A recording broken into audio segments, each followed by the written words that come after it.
staff to ensure the safety and comfort of your pet 24 hours a day. All reasons to choose Barks and Recreation above all other boarding and daycare facilities. BarksDaycare.com or 509-0909. Check us out and make your reservations now at BarksDaycare.com. If your dog could speak, he'd say Barks. Help Heal Veterans helps veterans with PTSD and stress from military service and isolation during the coronavirus. For the next minute, let's take a minute to relieve stress together. We'll do the 4-7-8 breathing exercise. First, sit with your back straight. Second, place your tongue against the roof of your mouth behind your front teeth. Now, exhale through your mouth and around your tongue. If this seems awkward, shape your lips like you're whistling. Close your mouth and inhale through your nose for the count of 4. 1, 2, 3, 4. Hold your breath for the count of 7. 1, 2, 3, 4, 5, 6, 7. And exhale completely through your mouth. Make a whoosh sound and count to 8. 1, 2, 3, 4, 5, 6, 7, 8. Do this cycle 3 more times. Learn more at healvets.org. This message is furnished by Help Heal Veterans. Welcome to Sports 56 Mornings with Peter Edmiston and Anthony Zane on Sports 56 and 98.5 FM. It's time to get your day started. Live from the Family Leisure Studios, here are Pete and Zane.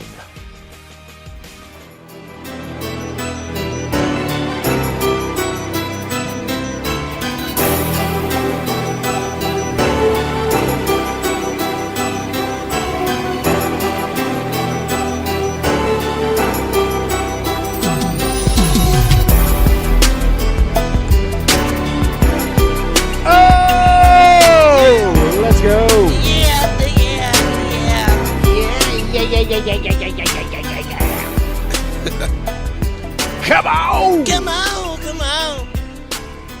Let's go. Let's go!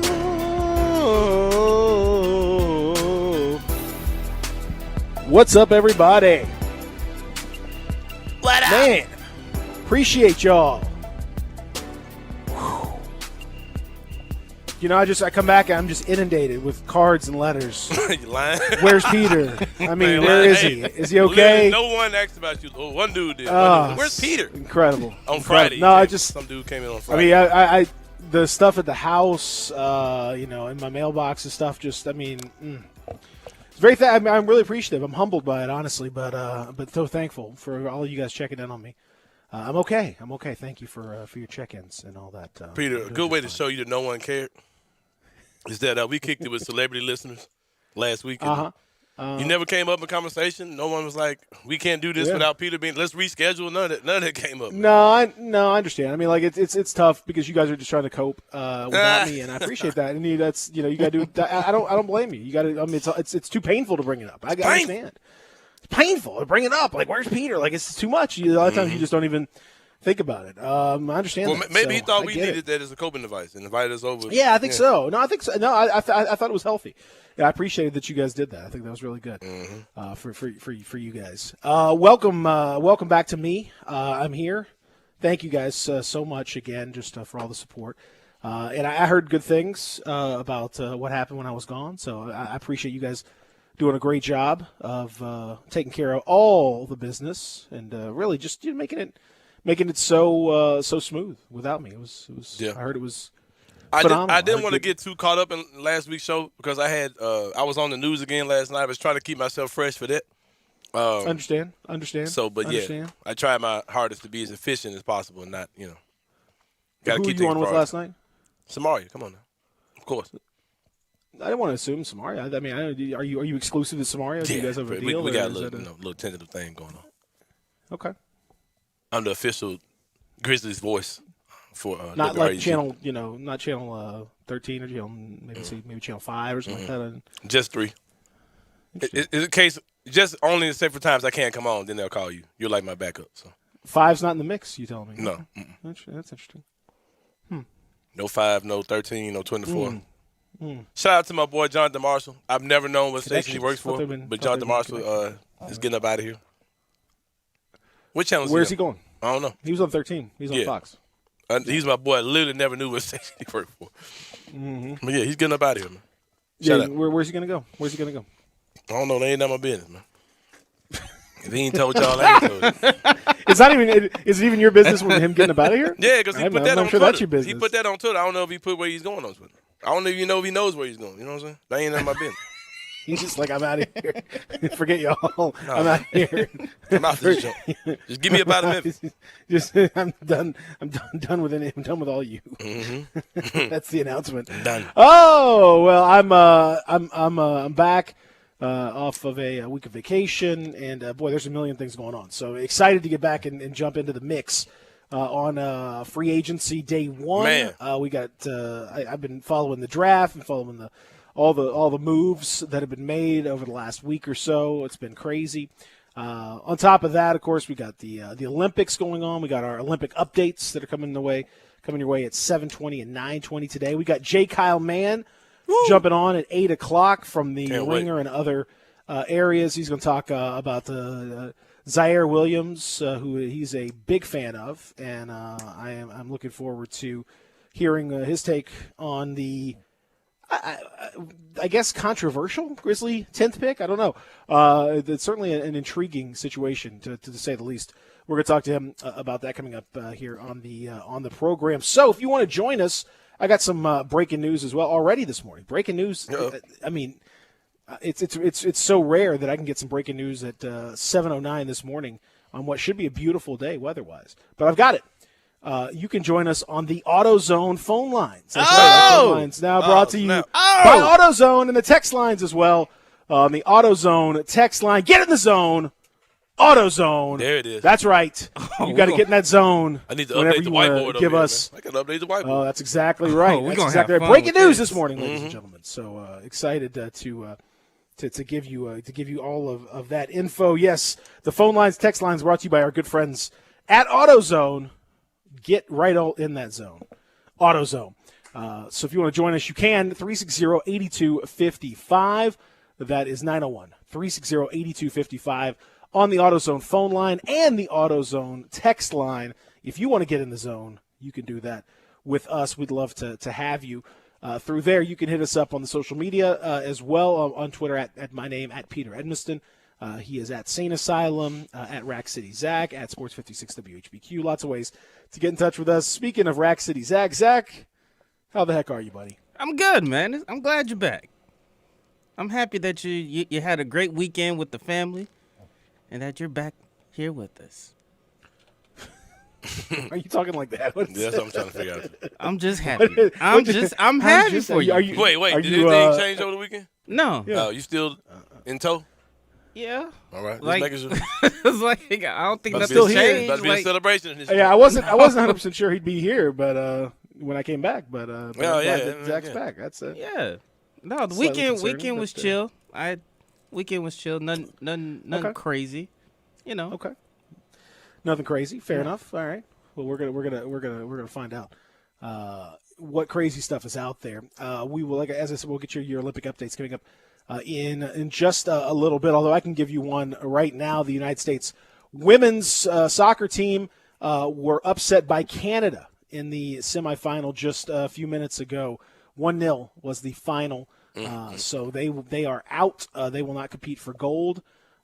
They could get the bronze medal, but the U.S. beat the Netherlands in the quarterfinals on penalties, but could not get past Canada. It's been a kind of the end of the line for the U.S. women on the soccer pitch. They've not looked like themselves throughout this tournament. Also, Simone Biles coming back for the balance beam final after all the discussion about her, and I'm sure you guys spoke about it at length, about Simone Biles' decision to exit the all-around competition. And she was out of the individual all-around as well as the floor and the uneven bars, I think. But she's coming back for the balance beam. So that will be tomorrow.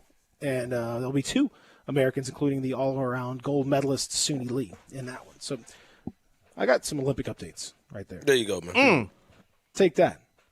Take that, everybody. You did a lot better than me. I just waited for 7:20. Come on now. Where's the fun in that? Where's the fun in all that? Weather-wise today, by the way, it's gonna be a really nice day in the mid 80s, which is a rare break from. It's been I know where I was, it was 150 degrees with 3,000% humidity as well. So walking outside was basically you're just a puddle of sweat, and I'm sure it was the same here. So it's going to be a nice respite for the next little bit. Anthony Sane, how was your week? It was good, man. My week was good. Hosting the show was good. We had some great guests. It was draft week, so, there was built-in anticipation. Yeah. A lot of things to talk about. A lot of much subplots to chop into. And as it turns out, nobody knew anything. So that was nobody fun. knows anything. Literally nobody knew anything. None of the mocks, nothing. Nobody knew nothing about nothing. Though I don't know a single person who had Josh Primo at 12. But that was your guy. You were a high Primo guy, but not at 12 though. I do like Primo. I would never have taken him 12, but I like him. I like him a lot. But the Spurs even liked him even more than I did. You know what I thought about when I was watching the draft too? Like how much it would suck to be, not suck because you're still living out a dream, but kind of the killjoy it is if you've been a guy like Book Knight, who's been like top 8, top 7 this whole time, like right there in that second tier, and then you get drafted at what, 12, 13? Where did he go for? Huh? He went 11. You know what I mean? Like that would kind of suck a little bit, man. Like if you've been expecting to be. And I know guys. Yeah, I mean, more than that, you slide a little bit. Yeah, you slide a little bit. I feel away, man. It's a weird deal. I feel away. I feel away towards all those teams. Like, you know what I mean? Like because he's been sitting solid in like that 6, 7, 8 spot for months. You know what I mean? Then you look up and it's like, oh, okay, y'all really didn't like me then. Oh, okay. Well, I mean, the other thing too is that if you get drafted, if you're like Primo, and you get drafted at 12, and what a great story! Like this guy's, been out of the first round in many mocks, definitely out of the lottery, nowhere near the lottery. He gets back to the, drafted in the lottery, and his reward is basically, other than the fact that he's going to be a lottery pick, his reward is like nothing but articles saying, "What the hell are they doing? Why are they picking this bum at 12? This is an idiot. What a stupid move. You guys are dumb. This is crazy. What a ridiculous, that's probably not real fun either." When you look at it like, oh, great, geez, thanks for the great reviews, guys.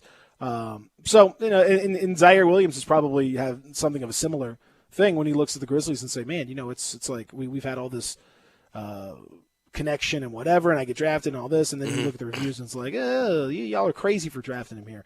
That's probably not that much fun on a personal level for those guys. But that's why I think you always have to couch your draft night opinions a little bit. You always have to just kind of like say, yeah, I don't really understand this. Yeah, he probably could have been available here, whatever. But, if it turns out to be a successful pick, then it really doesn't matter where. None of it matters. It doesn't make a difference at all. So that's the way you have to, particularly in the NBA, that's the way that you have to look at it. I mean, could the Grizzlies have extruded some value from this whole thing? Maybe. Like, could they have, traded down potentially if they could have found a partner? Maybe. But I think it's just funny how everyone's trusting all the mocks that were completely wrong. Right. To say that Zaire Williams would have been available at 17. Well, I mean, based on the evidence, that's not at all true. Right. I mean, Jalen Suggs was top 4 pick the entire year. Like nobody had him going past 4 the entire year. Some people say he should be 1 at one point. And look, absolutely. I mean, again, if I'd asked all these same people, if I'd said, look, here's the deal. I'll bet you have to give me $100, but I'll give you $1 million if Josh Primo is a lottery pick. I bet you they would have. Oh, absolutely, no question about it. They would have done it. Yep. And they would have lost $100. I mean, that's how it goes. Like you don't know. You as much as we all think we know, and you talk to people, and you hear stuff, and you read stuff, and you see somebody else's stuff, and all this. It's all like I tweeted out last week, like it's all a bunch of BS, basically. Like everyone is BSing everybody else for varying reasons, which may or may not be needed, whatever. But no one wants anyone else to know exactly what they're doing. So, and you saw it right there on draft night. No one really knew what anybody else was up to. And it's different now because at first NBA teams would kind of keep stuff secret from the media. Different. And now it seems like NBA teams are using the media to get nonsense out there. You know what I mean? So it's a totally different spin about what's going on now. So Without a doubt. I mean, it's everyone, and that's if we talked about it the week before. And I know I always try to talk about it, leading into the draft, especially. And free agency is kind of the same way. Later on today, we'll talk about it, obviously, but you have to remember when you hear something or you read something, think about why you're reading or hearing it. Mm-hmm. Why is that information out there? There's no reason that anybody has to leak information. There's no legal requirement to leak information to Woj or Shams or whoever. Doesn't matter. So why would they? Is it a player agent trying to put his player in a better position? Is it a team trying to float out information that they're interested in somebody to try to generate some discussion amongst the pick? Are they floating out a trial balloon amongst their fans to see what the reaction is to a move? That certainly happened a time or two, what people think about a particular move. Throwing that out there. There are any number of reasons why a team might want to put that information out there. Same thing with contracts and stuff. A good example would be there. I mean, almost every contract that you'll see signed coming up, starting with this free agency period, you can put it out there in a team friendly way, or you can put it out there in a player friendly way. And again, it's just the nature of the contract. Right. Like Tyus Jones' contract was out there at like one number, and that number was what his agency had put out there because it required him to hit a certain number of things that were basically never going to happen with him. Mm-hmm. And so the real number was about $5 million less. But exactly. the Grizzlies just let that number get out there because it's fine. Like, what do they care? We don't care. The actual number on the cap sheet, but the actual number on the cap, it helps the agent. It helps their relationship with the agent, all that stuff. But the actual number is a decent amount less. That'll happen too, man. It's all a bunch of BS. Just remember that. It's all a bunch of BS. What's not BS? The Olympic update. That's coming your way here in just a moment. And then when we come back, we're going to get into Zaire Williams. We're going to get into free agency and a big week for the Grizzlies. That's next. One Sports presents this special update on the 2020 Summer Games, sponsored by Bank of America Customized Cash Rewards Credit Card. Earn 3% cash back in online shopping. Before we get to tomorrow's finale of women's gymnastics and the return of Simone Biles, the floor exercise, and a gold medal for American Jade Carey. So the U.S. team has done well without Biles. Suni Lee won a gold and a bronze. Michaela Skinner a silver, and now Carey a gold. And we'll see how Biles does tomorrow. She has not been competing, dealing with the twisties, her mind and body not in sync. Biles actually did not win gold in the balance beam in Rio, but she is a 3-time world champion in the event. Javon Harrison just did something no American's done since Jim Thorpe in 1912. He competed in the long jump and high jump, finished 5th and 7th in the high jump. Athletes from Italy and Qatar finished tied, given the chance to have a jump off for the gold. They chose to share it. Baseball, the U.S. leads Japan 6-3 in the 5th inning. With this Summer Games update, I'm John Stashower, Westwood One Sports. You're ready to get out and get moving. And whether it's surfing, playing tennis, or hiking every path you can find, you're going to need some essential new gear. Essentials that are even more rewarding with the Bank of America Customized Cash Rewards Credit Card. You can choose to earn 3% cash back on online shopping, which could increase to 5.25% as a preferred rewards member. Visit bankofamerica.com/more rewarding and apply now. The essentials have never felt more rewarding. Copyright 2021 Bank of America Corporation. DQ presents, picture this. Picture the DQ Reese's Extreme Blizzard. That's Reese's Peanut Butter Cups and Reese's Pieces, plus peanut butter topping and chocolatey topping mixed in world-famous DQ soft serve. Now picture yourself digging in. To express the excitement you'll feel, I'm talking in all caps, because it's a capital E Extreme treat with all the Reese's flavor you could dream of. Underline exclamation point.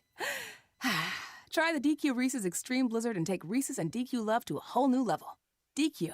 Happy tastes good. Sports Time with Wallo and Stats. Weekday afternoons from 3 to 6 on Sports 56 and 98.5 FM.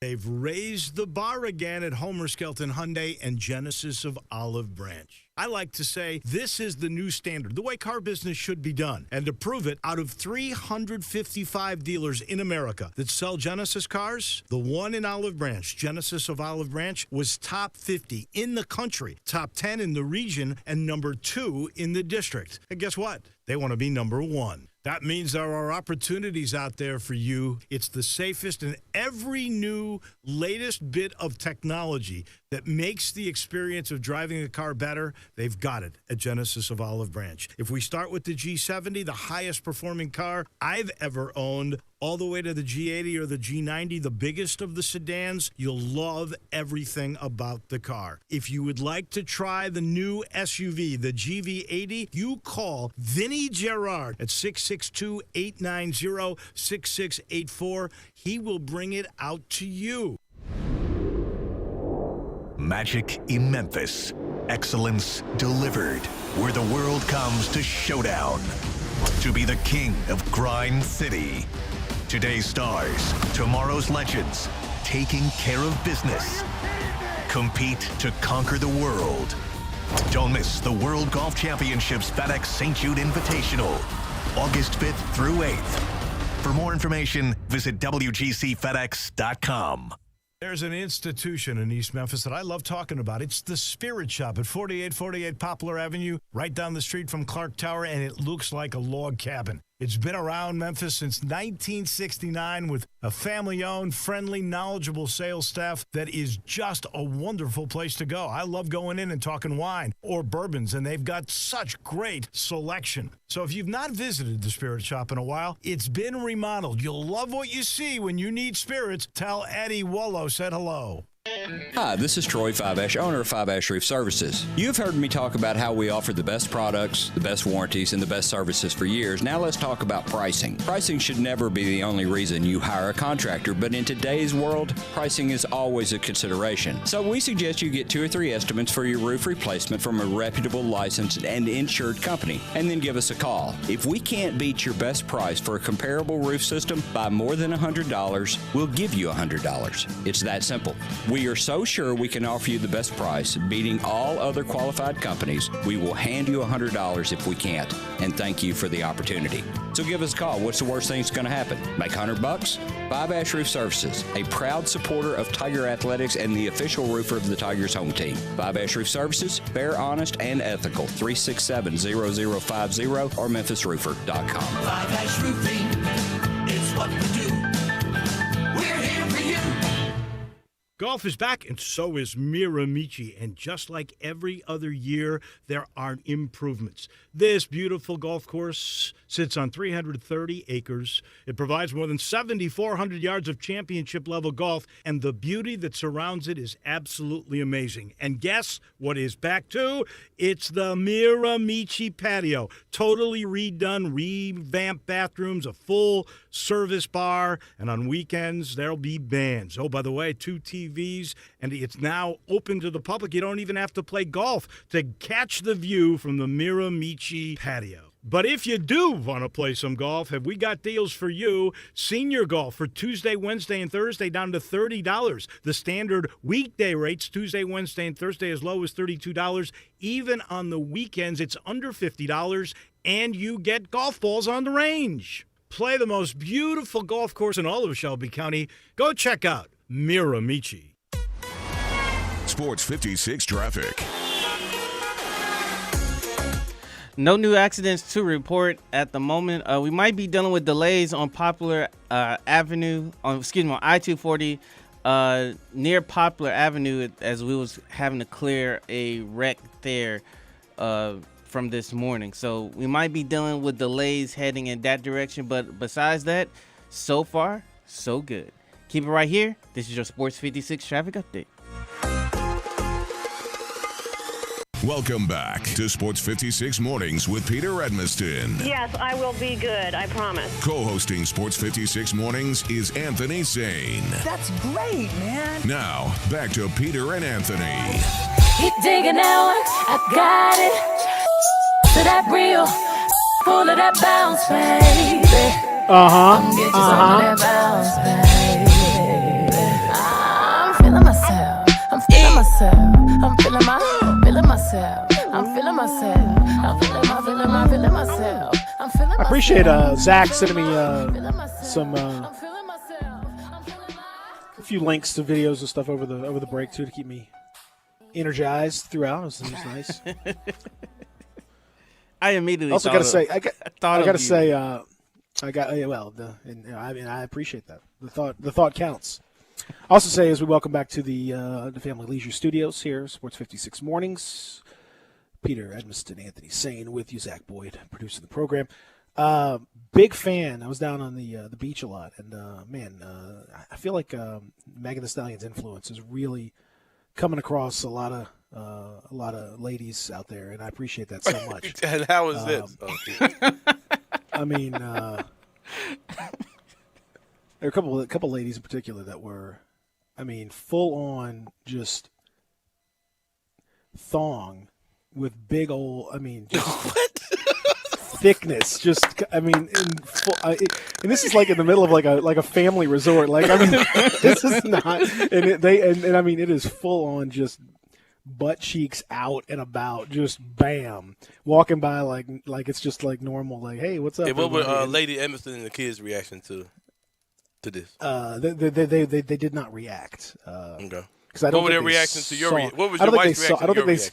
I think this was a situation where I don't think they were looking at the same thing I was looking at. Okay. I think we were looking at two different areas of the pool, most likely. So. How did you play it off, though? How do you play off your wondering now? What do you mean? There's no. I just noticed some things. You just notice some stuff. But it was really crazy, God. and we did talk about it. My wife and I both talked about like how surprising it was to see like that type of listen, man. You just pretended to be appalled. Oh, it's just disgusting. No, I did not even pretend. I didn't have to. I didn't have to pretend to be shocked because I was like, oh my god, like wow, okay, all right. I didn't expect that in that environment. But as your wife shook her head and discussed, what was your reaction? She wasn't disgusted. She's fine. Okay. She's actually good. She's actually good with like people kind of wearing what they want. I think she was as surprised as I was that we saw it in this particular environment. Oh, okay. You expect it in certain like situations, but you don't expect it in the family pool. Like we were all just sitting there, a bunch of kids are like playing, everybody families are doing stuff, and like all of a sudden like, oh my god, like what is happening right here? Okay, all right, I see you. Yeah, we live in the era first thing on and then the first thing out onto the beach, same thing. Same thing actually on the same thing. First thing I saw. Two things I saw. It was incredible. Does that count as two or one? Is one butt count as things or a thing? Are we counting each cheek as an individual? Depends on how big it is. I see. I agree. That's a great way to describe it. Yeah, that's right. This one was things for sure. This one does not suffice. We live in an era of stripper culture where we emulate exotic dancing. Yeah, in a lot of instances. Yeah. Hair, lashes, clothes, shoes. Yes. We put them on a pedestal. Hey, man, these swimsuits are getting skimpy out there. It's a beautiful. It's thing. normalized. It's normalized. Yeah. I was wearing my little skimpy suit, and I think everybody appreciates it. With the white toes out. Oh, come on now. Of course. White. A girl told me the white toes are hot girl. This is what the hot girl summer girls do is get. I saw white toes. I saw multicolored toes. I saw multicolor. I saw. Oh yeah. What about pink? You saw pink. It was hot. Oh yeah. I saw. I guarantee you, I saw every color of the rainbow, and sometimes on the same girl, same feet. I guess. And same hands. It was wild. It was wild. So anyway, I recommend it. Go down there and check it out. I think you'll be glad you did. Energy levels are high. Yeah. All right. So go ahead. No. You don't. My brother's got a house, beach house in Miami. I wanted to get down there before the summer's over, but moving has got some expenses. I'm not really can't really. It's not really the season for that. I'll do it when it gets colder and it's still hot down there. So. We'll see what's. Yeah, it's you need to get down there because it's worth checking out. All right, so it got me some sun. Got me a little just a little too much sun, but I'm okay. But I'm definitely ready to be back. And man, in the middle of all of that, and so I'd planned that vacation. We planned that like months before, like before the NBA even changed the schedule. So I was like, oh my god, of all the weeks to be off, this is the week that we planned out. But it's the way it goes. So, COVID, everybody changed schedules. Everybody kind of had to rearrange stuff. So that's just kind of the way it goes sometimes. It was to see the way that it unfolded, I was as surprised as everybody else that Zaire Williams was the pick at 10. When you had Bouknight, you had Moody, you had other guys on the board that would all be in the mix. Josh Giddey all the way up at 6. Franz Wagner at 8. A lot of shocking picks all the way around. But this pick, and it's so funny that we text each other in the middle of it because it's something that we had talked about in the lead up. Zaza Peculiar. Yep. Zaza Peculiar. I mean, a guy that we had picked on, and it's funny because when in doing my all the research and stuff, coming back, I'm reading a bunch of stuff and watching a bunch of stuff, and I think this. Here's the thing. This pick, man, it absolutely fits the criteria that I asked for. Yeah. Why are we surprised? Like, this is literally what we asked for, and we knew earlier they liked him earlier. So, it fit the criteria that I asked for, which is that, hey, here we go. You want to see a big swing. You want to see them take a shot at it. Well, here you go. Here's the shot. They took it. And it is a big swing because I don't think there's a prospect in this draft who has the bigger contrast between his highlights and his lowlights. If you watch Zaire Williams' highlights, he looks phenomenal. He looks like a guy you could absolutely project as a young Paul George or someone like that. He's a ball handler. He can pass. He can pull up. He was better off the dribble than as a catch and shoot guy. Those are all really good things for a team that needs that kind of a threat. You watch him and you say, "Wow, this kid, he's got great length." I love where his release is. He gets up high in the air. He gets up high in that release. It's gonna be hard to block that shot. He has a dynamite step back, especially going to his left. He creates a lot of separation with that step back. There's a lot of good things when you say, man, this guy, wow, he's really he defensively can guard multiple positions. Is a threat as a pick and roll ball handler, and can do a lot of different things with the ball. So you think, wow, like this is. But then you watch the lowlights, and it's like this guy's never played basketball. Like it looks like he's never he misses shots by 5 feet. Like he throw air ball, brick. And I think it's kind of a microcosm of him as a prospect. Like he's probably either going to hit and be really, really good, or he's going to miss and be a spectacular bust. I don't know. There's a whole lot of in between with him. No, there is none. He's either gonna be really good or bad. And again, if you watch that, you watch those highlights, and it's just because I remember we talked about it 3 weeks ago. I said you watch this guy's lowlights, and he doesn't just miss he misses badly.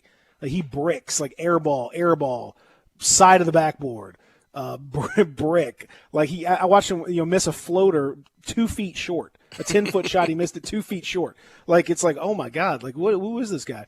But then the good stuff is really, really good. Yep. So that's where we are right now. As far as them drafting him at 10 in the trade with Jonas Valanciunas and all of that. I mean, look, man, I don't none of us know where the pick would have been, and none of us know for sure who they were targeting at 10. I think it's fair to say they probably weren't targeting Zaire Williams at 10. They were probably fine with Zaire Williams. They clearly had interest in him.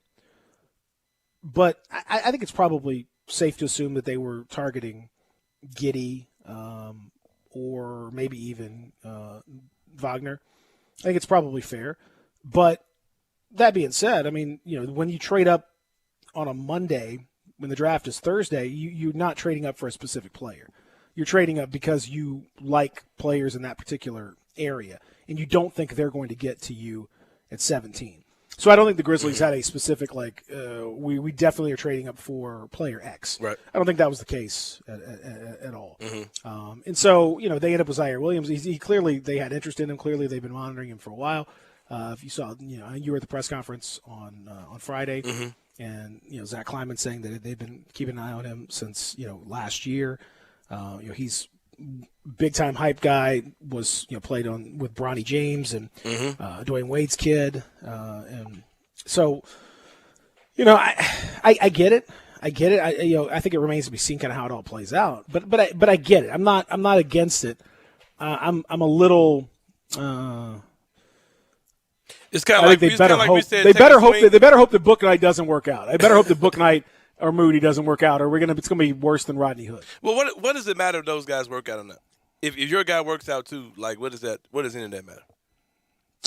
Well, if your guy works out okay, and that guy works out really well, like if Book Knight turns into a 20-point-a-game scorer, 3-level scorer, and there's some rumor that there was an injury situation in the knee.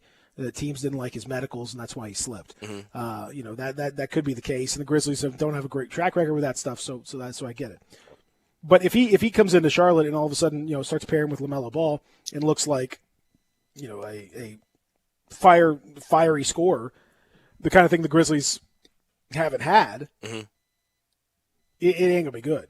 The fans are going to note that pretty heavily and say, you guys had a chance to take this guy who's turned into an electric scorer, and you chose not to. And same thing with Moody. If he turns into the kind of prospect that he can be with those crazy arms, that's going to make your decision to pass him over look pretty bad as well. That stuff matters. Now, obviously, if Zaire Williams turns out great, then none of it matters. But it's another example of this is a front office that has earned trust. They've done pretty much everything they've done draft-wise has been rock solid. The Justice Winslow situation, which we'll talk about, that now can officially be termed a major mistake. Big swing, big miss. Not major. No, I think it's a major mistake. Now, I mean, it's understandable, and the thought process makes sense, but it's just for reasons that some of which are in their control and some of which are not. It's going to not work out, and it's going to be they cost themselves a lot of flexibility.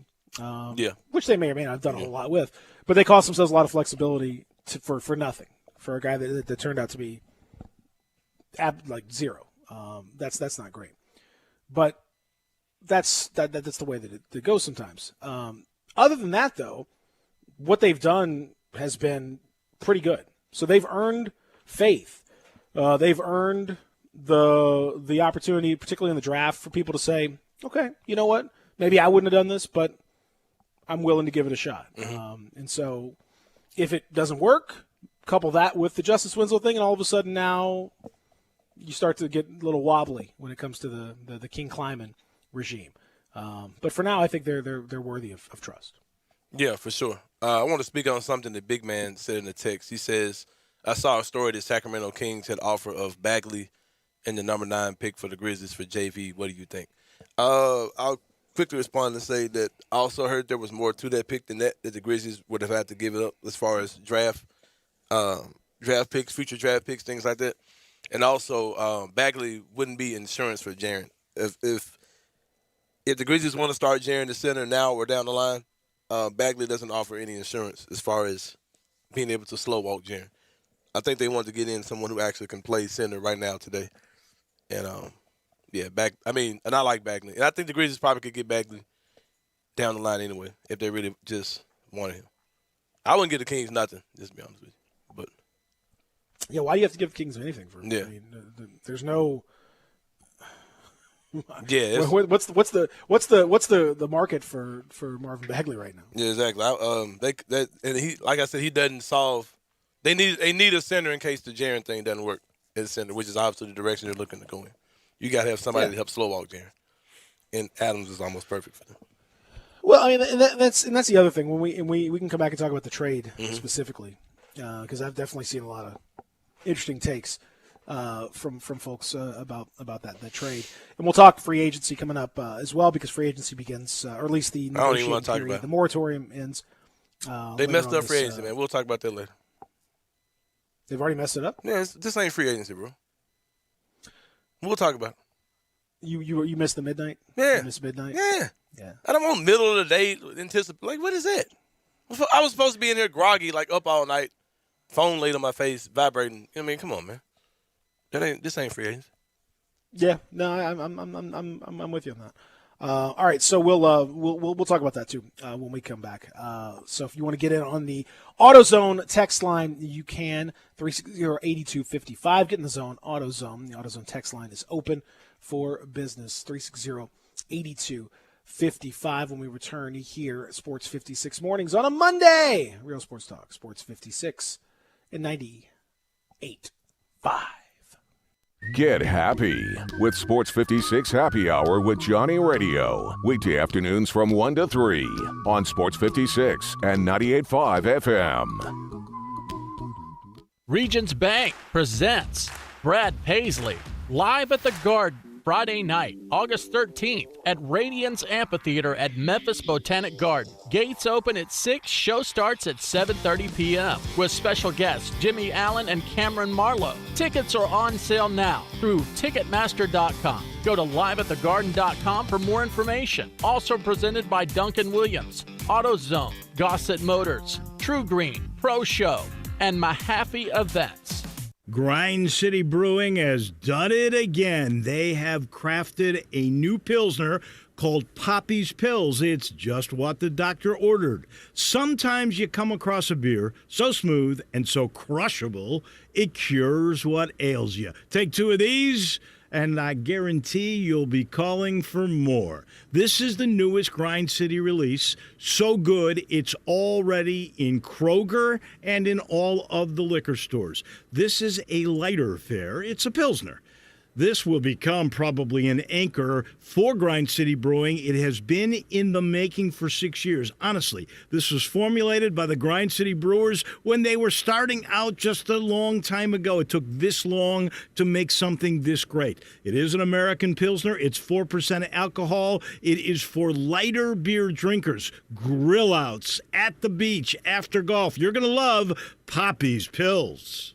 Brian Elder's Roofing Solutions. I'm Brian Elder. The great Kimmons Wilson of Holiday Inn had a slogan: the best surprise is no surprise. And that's so true. When I sit at your kitchen table, you're going to understand exactly what I'm going to do to your roof. From the underlayment to the hip shingles and ventilation, the flashing, the wood repairs, the cleanup, the crew safety, the warranty. It's amazing how many customers sign contracts being told none of that stuff. But the best surprise is no surprise. Insurance claims. Talk to your friends. More and more claims are being rejected, and only experienced claim specialists are getting those terrible decisions overturned. So if you don't hire me, please hire someone to manage the process with the experience to see it through. The best surprise is no surprise. 867-0303 or BrianElderRoofing.com. Call 867-0303. Brian Elder's Roofing Solutions.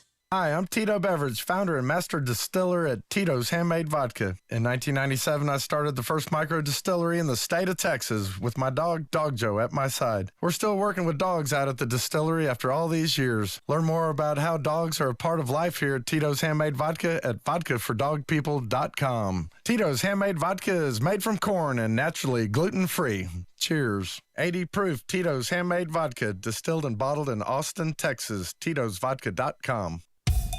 I want to do some bragging rights. Hey, I was just the other day overhearing a conversation with Big Mike, the manager of DeSoto Auto Sales. They've got people buying cars all over the country. North Carolina, South Carolina, Georgia, Alabama, Arkansas, Texas. People from all over the country buy cars at DeSoto Auto Sales in Olive Branch, Mississippi. Why?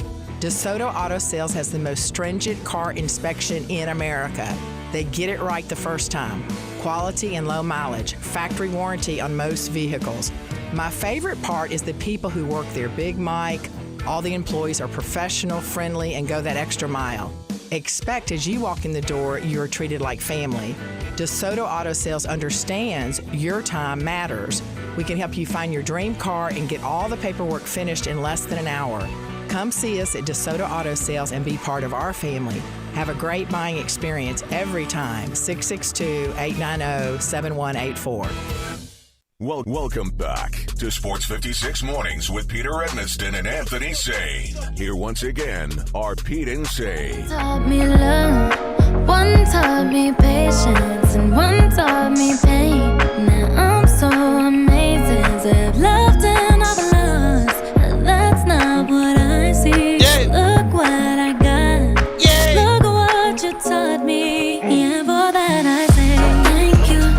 Sounds like we may be celebrating the ladies today.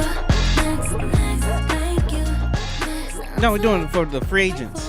Free agents out here, man. About being single out here. Free agents. Come on now. Oh, Get with the vibe. I see. Get with the vibe. I see. Okay. Looking for a match out here. Come on now. Matchmaking. All right. We got plenty of that. Plenty of that going on, including some news regarding, it looks like Kyle Lowry is very likely headed to the Miami Heat, which will be a big blow to the Pelicans and the Mavericks potentially in free agency, and a lot of dominoes will fall as a result of that. We'll talk about that. Speaking of the Pelicans, that was the team that the Grizzlies made that trade with last week involving Jonas Valanciunas, who was morphed into a floor-spreading, outside shooting big man. And since I was gone, what happened? Oh man, it's been incredible to see. I'm amazed by the his change so quickly. I don't know, what did I miss? Did he? And their fans are just, man, giddy like Josh over this pick, man. Over having a better fit with the team in JV. I was like, man, did y'all watch the games when y'all played us? Like, Yeah, I don't know if the Pelicans worked the Grizzlies pretty hard. I guess they weren't really paying attention to the. I guess they weren't really paying that much attention to it. I don't know. Jonas Valanciunas. I'll definitely miss the guy. Great guy. Good locker room presence. Sure. Really bought in. I'm not trying to crap on my boy, but that ain't who. That's not. No, who he is. Terrific player, terrific guy. Absolutely. I mean, so much to like about Jonas as a person and his family and all that. But I think it was time for them to, I don't know that his wife ever really got with the vibe of Memphis, and I think it was just time. I mean, I never even seen JV's wife before. She's a model. She's an Eastern European model. He's done pretty well. She lived in the city? Mm-hmm. I'm tripping. Anyway, go ahead. So in any event, how was JV here that long and I never looked to see what his wife looked like? It's I don't know. Creepy as I am. I've never even ventured into what JV's wife looks like. I don't know. I can't tell you that. But that's not me. Anyway, go ahead. That's not you. In any event. So anyway, he goes. He's gone now. And I mean, look, man. At the end of the day, Jonas Valanciunas. We talked about the what he did for the team. And one of the things he did for the team was he raised the floor. Like, he made the team a better, like, kind of overall. He was kind of a training wheels to some extent. Like, when things were kind of rough, you could throw it down to JV and let him kind of do his thing a little bit. But he didn't fit the long-term offensive or defensive goals of the team. Mm-hmm. He was not a fit within the structure of what they want to ultimately be. They want to be a switchable, more athletic, more up and down, higher tempo team. They want to have more playmaking at pretty much all the positions on the floor, and that's not JV. JV's a very old school, back to the basket big. He gives you that extremely slow pump fake, and rumbles to the basket. He will occasionally take a three, but he's not a floor spacer. Sorry, New Orleans. He's an old school big man. He'll set that screen. He will get inside. He needs the ball. The other thing is he's a guy that needs the ball. He needs his touches, and so I don't know how he's going to work with Zion, because that's not going to help them defensively. Defensively, they're going to be a real problem. I don't know how that team's going to stop anyone. Zion's not much of a defender. JV's not much of a defender. Really sets them into that drop coverage. I don't know. Just it doesn't really. And then like the thing with Steven Adams is I'm under no illusions about how great he is. I'm not sure why he got that extension in the first place from New Orleans, but I think at least it simplifies things with the Grizzlies. He's going to set 5 million screens for Ja Morant. And that's pretty much it. He's going to be physical. He's going to be inside. He'll get some rebounds. That's what he's going to do. He doesn't need the ball. He's not going to be, he's going to be mostly kind of getting out of the way. And hey, you know what?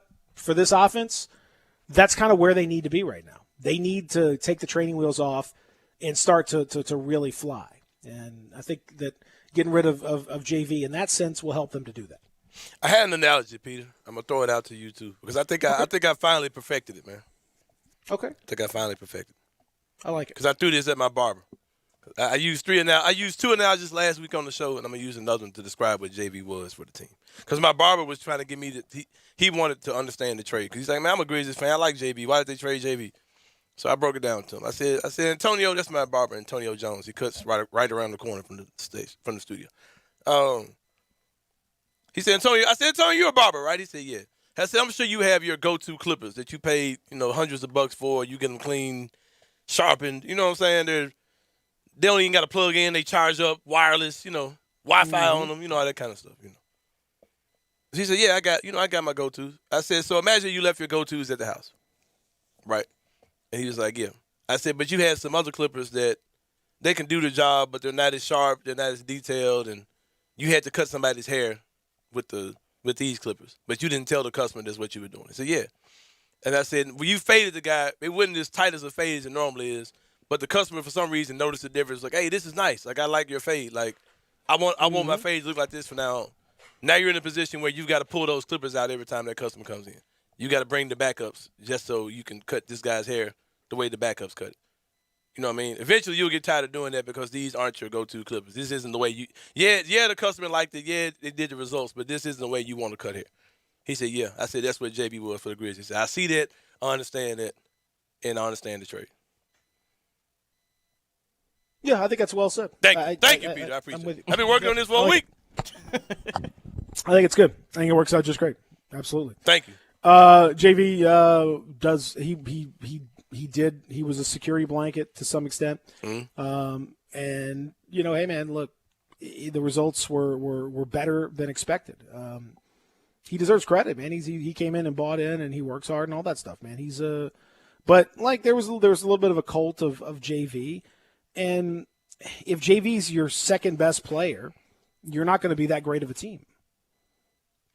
If JV's your second best player on the floor, which he was for a lot of the time with the Grizzlies, that's not going to work. That's not going to be a long-term success. And I think that's where the Grizzlies kind of came to the realization, like, look, man, we can't. We just got to get going. We got to move to the next thing. And so the next thing is, Steven Adams. As far as Eric Bledsoe goes, I can't imagine that he's going to be on the roster. I feel like there's some other move to be made there. There's any number of things that could potentially happen with that contract, but I don't get the sense that he's. I mean, I guess if worse came to worse, but I just don't get that sense that he's part of the mix. And the Grizzlies, there are some intriguing things that could happen over the next few days, or it could be very very low key. So we'll see. There are a few options depending on who they feel are the long-term guys. Their opportunities to sign, a couple of veterans to extensions if they want to do that with Kyle and Tyus. Obviously, the first domino has fallen with Justice Winslow because of that trade. So then you have the situation with Jaren that's on the back burner as well. They have access to, room exception. They have access to, the BAE, the biannual exception. They have access to a few things that they could use. Why don't we have the MLE? Tell me that when we come back. Because I heard you and fellow nerd Matt Herdlicka talking about that. Why don't we have the MLE? I want to know when we come back. I want to know.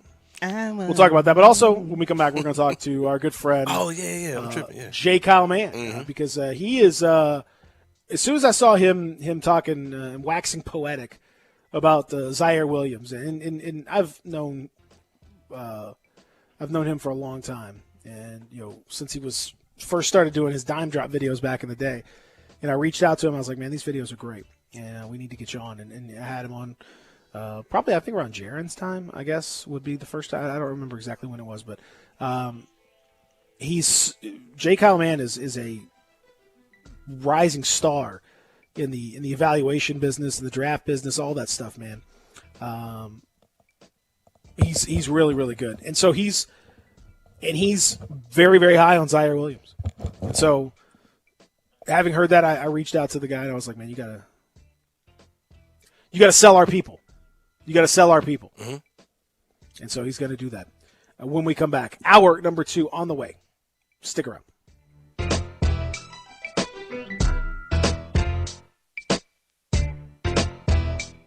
They've raised the bar again at Homer Skelton Hyundai and Genesis of Olive Branch. I like to say this is the new standard, the way car business should be done. And to prove it, out of 355 dealers in America that sell Genesis cars, the one in Olive Branch, Genesis of Olive Branch, was top 50 in the country, top 10 in the region, and number 2 in the district. And guess what? They want to be number 1. That means there are opportunities out there for you. It's the safest, and every new latest bit of technology that makes the experience of driving a car better, they've got it at Genesis of Olive Branch. If we start with the G70, the highest performing car I've ever owned, all the way to the G80 or the G90, the biggest of the sedans, you'll love everything about the car. If you would like to try the new SUV, the GV80, you call Vinny Gerard at 662-890-6684. He will bring it out to you.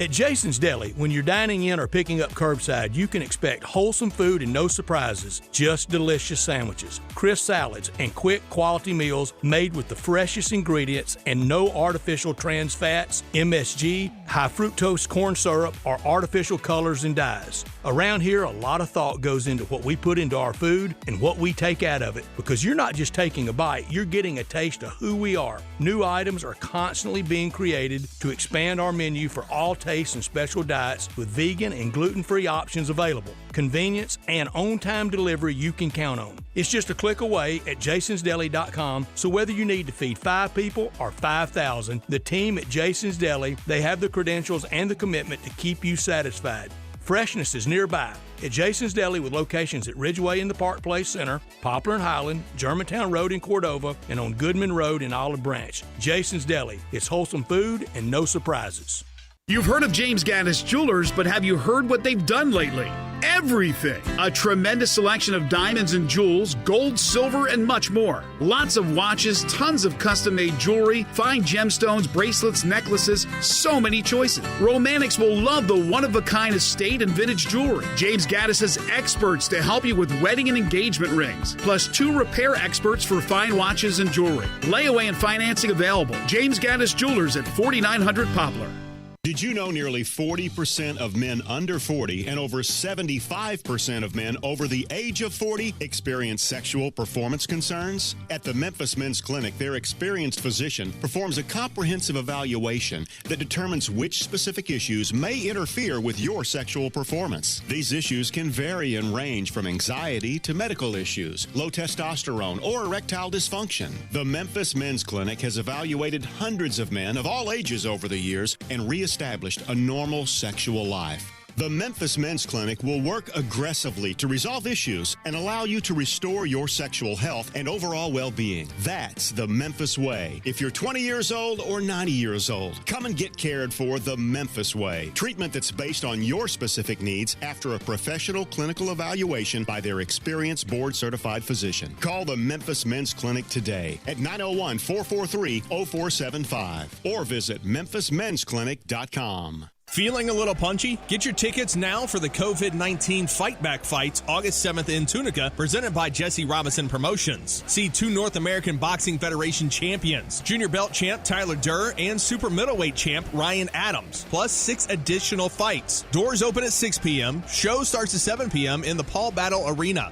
That's Saturday, August 7th in Tunica, Mississippi. Tickets start at $40. It's general admission for the COVID Fight Back Fights. Visit experienceTunicaCounty.com for tickets. Cypress View Golf and Recreation in Marion, Arkansas. Cypress View Golf and Recreation is fun for your entire family. Accepting new memberships now.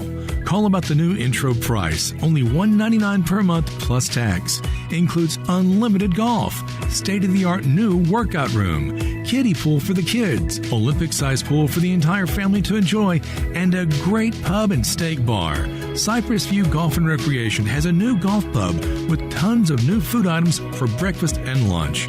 Choose from Philly steak cheese sandwiches, homemade fresh hand-patted burgers, and Nathan's hot dogs, flatbreads, quesadillas, summer salads, and more. Take advantage of new memberships of unlimited golf, only $199 plus tax. Call ProMark today for your new membership at 870-739-6305. Come be a part of a great golf family. Get away from stress at Cypress View, just over the river. Listen Sundays at 11 a.m. to join Idlewild Presbyterian Church for worship. Idlewild is a PCUSA church located in Midtown Memphis. We are Sports 56 WHBQ Memphis and W253DF Memphis, Flynn Broadcasting Stations. Sports 56 traffic.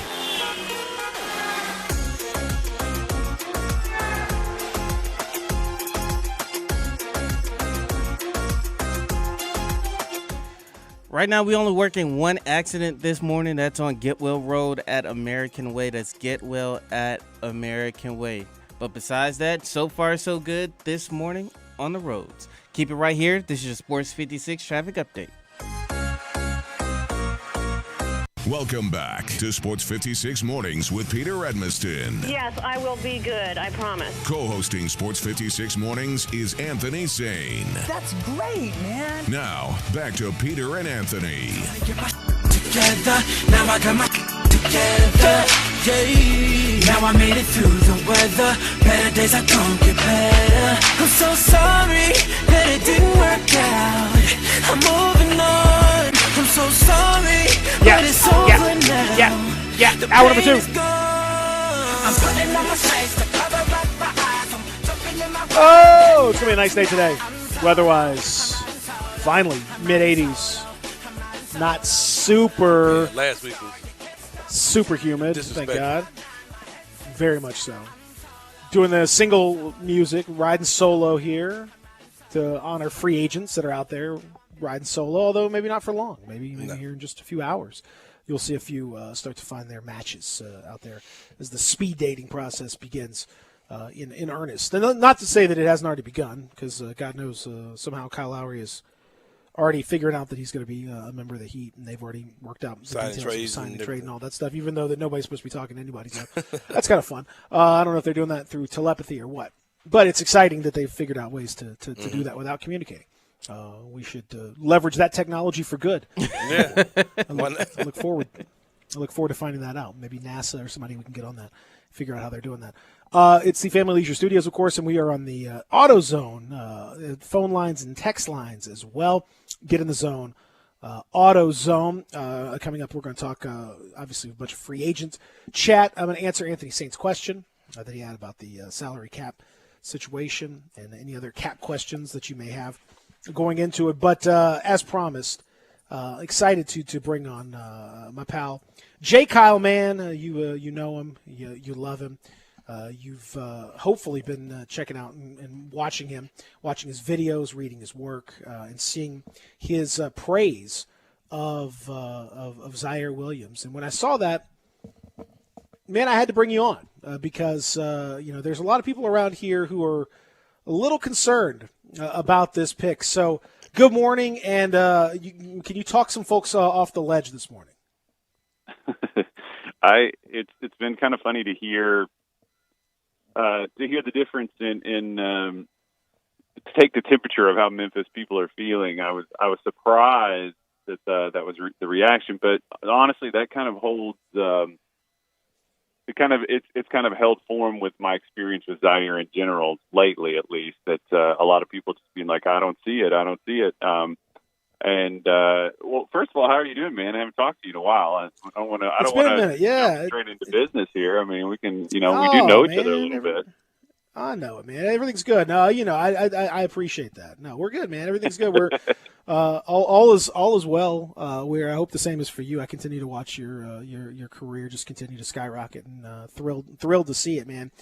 So I'm very happy for you, and I know because we go back to the early days, and you kind of you pulled yourself up, and it's a great story, and I respect so much your evaluation because I think you really do a nice job of bringing a holistic evaluation of a player all the way, everything that kind of goes into it as much as you can, and really a thorough job. So when you put the stamp on somebody, that opens my eyes because I don't know, I've sort of been on the fence about Zaire Williams myself, but I saw your evaluation. I watched what you've said and what you put out there, and I'm okay. All right. So that adds a little something to it for me. So what do you see when you look at him as a prospect?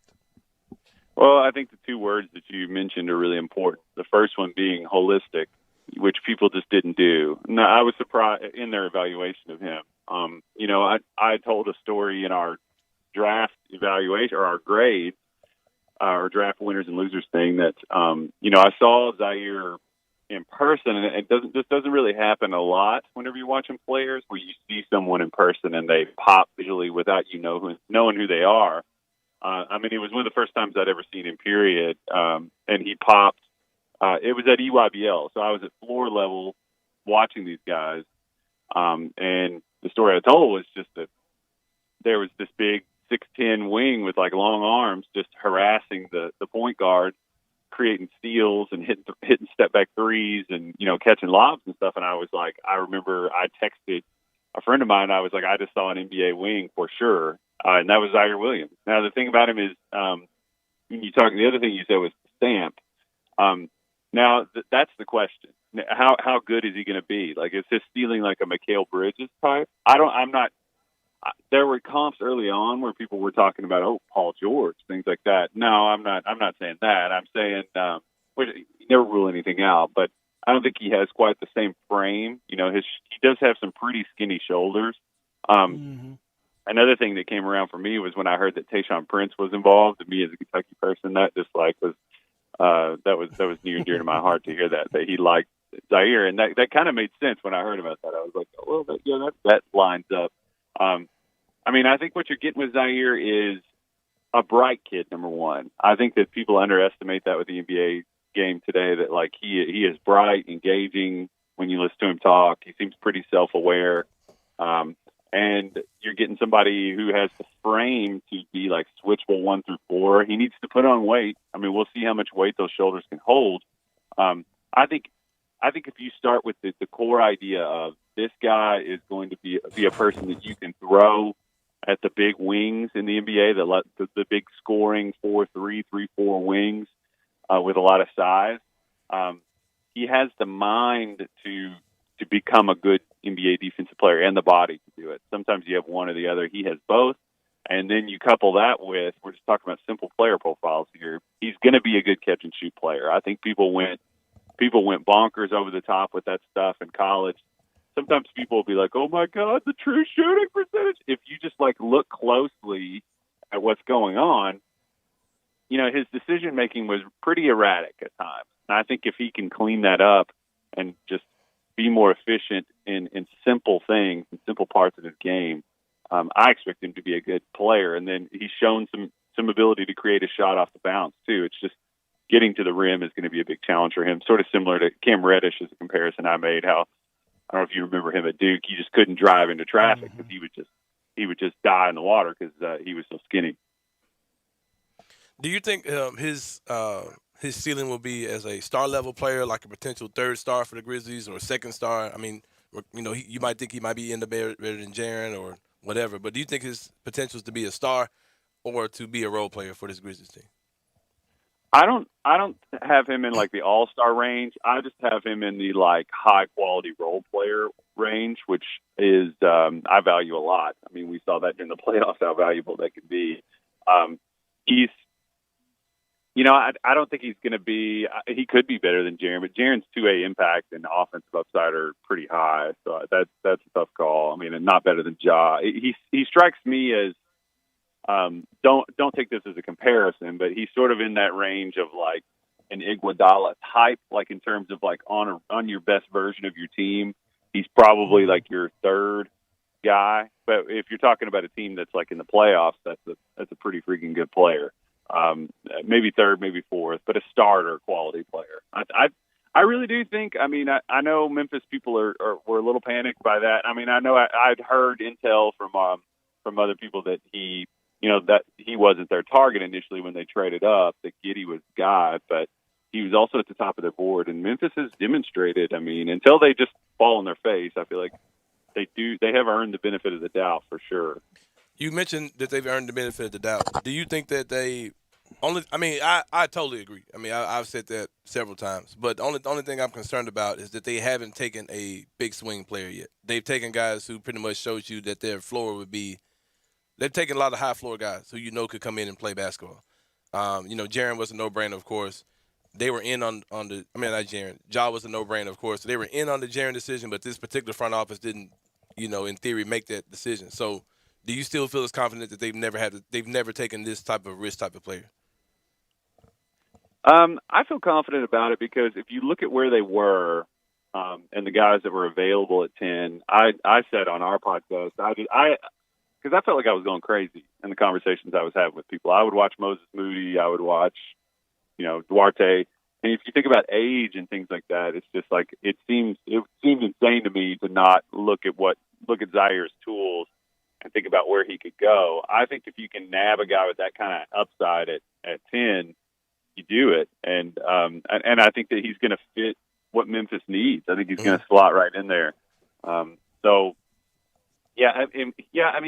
a little bit of a gamble for sure. I mean, it definitely could not work out, and I could live to eat those words, but I feel pretty confident that it will. One of the things also that you alluded to, it's like I think people in Anthony, what you talked about, like, as far as them the big swing. I've been a fan of big swing. Like, you got to take a big swing. That's what they got to do. That should be their role at this point. They've got a decent enough roster, but they've got to find a little more quality, and the only way you're going to do that is really to take that swing in the draft. But I think Ziaire Williams shares some stuff that they like, and to me, when you were talking about his development and him as a person, in doing all the reading about him and just kind of catching up on what kind of a guy he is once he was drafted, his background really popped to me as a kid who feels like he fits the culture of Memphis really well. Both of his parents coming from a military background, that's true with Jaren's parents both are, very well-skilled professionals, very disciplined. Ja Morant, his interactions with his dad are notable, and Ziaire Williams' interactions with his dad are almost identical to the ones with Ja. You mentioned he's a smart kid. The Grizzlies have typically favored smart kids, and I think he's a cultural fit for sure. He also is a kid who, by all accounts, doesn't really crave the spotlight, isn't a big city kid, was pretty low-key on his EYBL rosters, on his AAU stuff. Even in college as a 5-star, he was pretty low-key about it, which fits in perfectly with the vibe in Memphis as well. I think, to me, and you correct me if I'm wrong here, Kyle, but I think from a cultural standpoint, it seems to me that they found a guy that does fit the kind of team they're looking to build. It seems like it. I mean, everything you said there, I think is accurate. Like, people can go. I'd encourage people to go watch the film study he did with Mike Schmitz. I know a lot of people have probably already seen that, but I think you're right. What that was one of the things that really stood out to me is, whenever I'm watching players, I really look for that personal stake. Sometimes you'll see players at lower levels play defense, sort of half interested. Your all-star point guard is one of them. So that's not always an indicator. Ja was pretty much hanging out on defense a lot in earlier levels. But Ziaire, it struck me that, I forget, it might have been his trainer, one of his former coaches, was just talking about that he's a dog. And that really popped to me. Players that care, if you combine, when you get a collision of players really giving a crap and having the body and then having the mind for it, you often end up, I talked about Iguodala. I mean, that's like the highest version of it for a defensive wing, but you can end up with players like that are just engaged.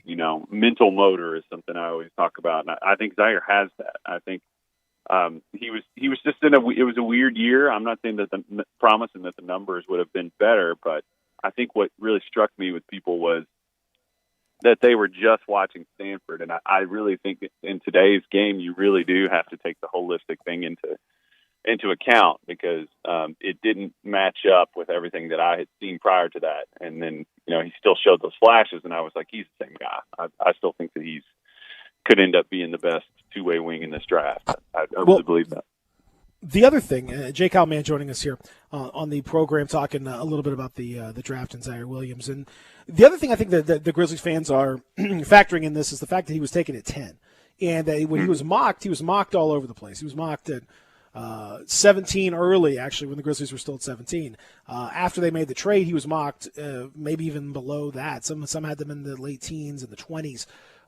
Couple that with Josh Primo going off the board at 12 when a lot of people didn't even have him as a first-round guy. Josh Giddey all the way up at 6. It's pretty evident that no one knew what the hell was going on with this draft. In your discussions in Intel and the people that you've spoken with, what happened here? Was this just a case of a massive amount of smoke screen from all of these teams throwing everybody off? Why were everyone's mocks so wrong?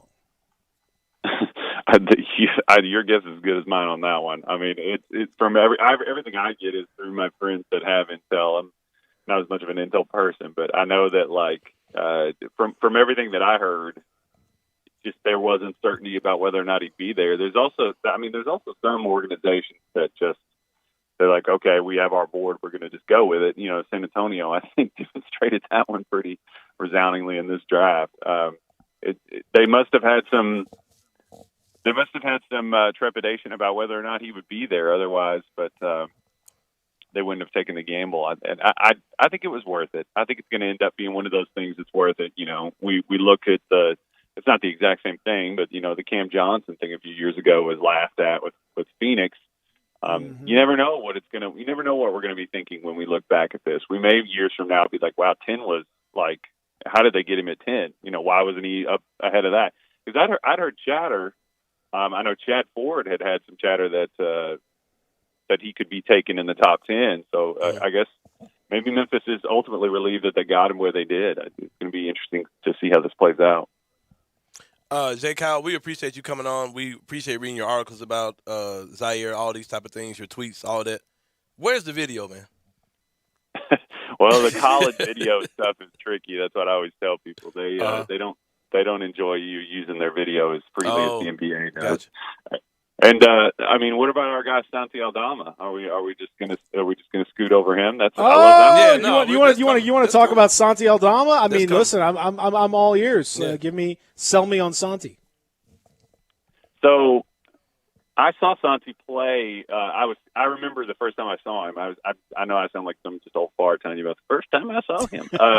First time I saw Santi Aldama. He was a youngster, knee high to a grasshopper. Yeah. It was in a FIBA event. I was watching Denny Avdija play Usman Garuba, who went in this draft, and Santi was in that game as well. But he's somebody that was on the radar early because he's a Spanish basketball legacy player. Like Santi's dad played in the Olympics back in 1992 against the U.S. Dream Team. You can go find this; it's on YouTube. And Santi was a prospect that has been on the radar for a while. So I wasn't paying attention to him. I had a little break there, but he goes to Loyola, Maryland. I was hoping that he would go to a high major just so we could see him against high major competition. But he was off the radar a little bit. He was played in fits and spurts, but he finally plays again. And I think it was probably December or January where I checked back in on him, and yeah, I mean it was pretty clear he was an NBA player. I mean I really feel like he stuck out. That's the big thing. I mean, 6'11", 6'10", just shooting the ball as easily as he does with movement. That's something that I would pay attention to if I was Grizzlies fans. Is that his relocation ability for how big he is, and still to have the fluidity and his mechanics that he has is really good. His touch around the rim is great. He has sort of an old school kind of way that he finishes. He doesn't always. I mean, you'd like to see him dunk more in the future, but he just doesn't move like somebody that size should. So, I mean, I like Aldama. I was a little bit of a coward not having him ranked higher for as much as I believed in him, mainly because I just didn't think anybody was going to take him that high. But when the Grizz took him, I was like, that makes total sense. I love that pick. I thought that was. Is he a stash? Is he a stash, or is he here? I'm not sure. I've heard it both ways. I've heard that there's scuttlebutt that he might try to come over now. I don't know if I want to say 50-50, but I think it's in the air. That's what I would say. It could go either way, but he's an asset, man. I think he's a good pickup for where he is. If he comes over, does he play? Does he have a role? Is he part, or is he just a guy that would head down to South Haven and be part of the Memphis hustle?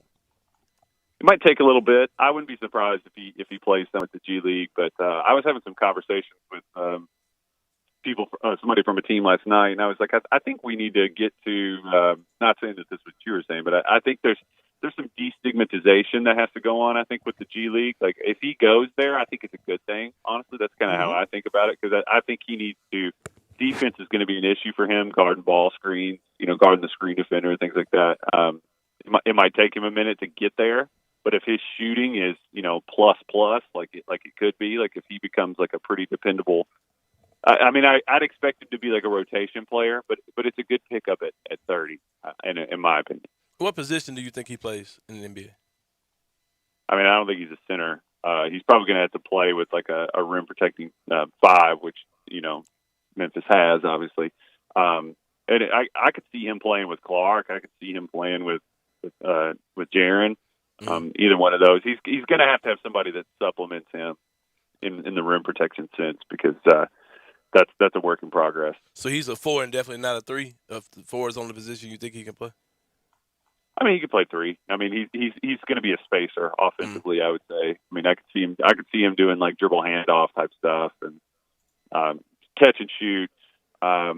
Maybe just working at the elbows. Could he defend? But I don't think. Can he defend threes? I don't think he could defend threes. Could he? No, he'll probably have to defend 4s. I would imagine he's going to have to be protected a little bit, but I think his shooting is his thing that you want to get out there, and you just kind of have to work with whatever you have to make that happen. Keep it from being a big negative.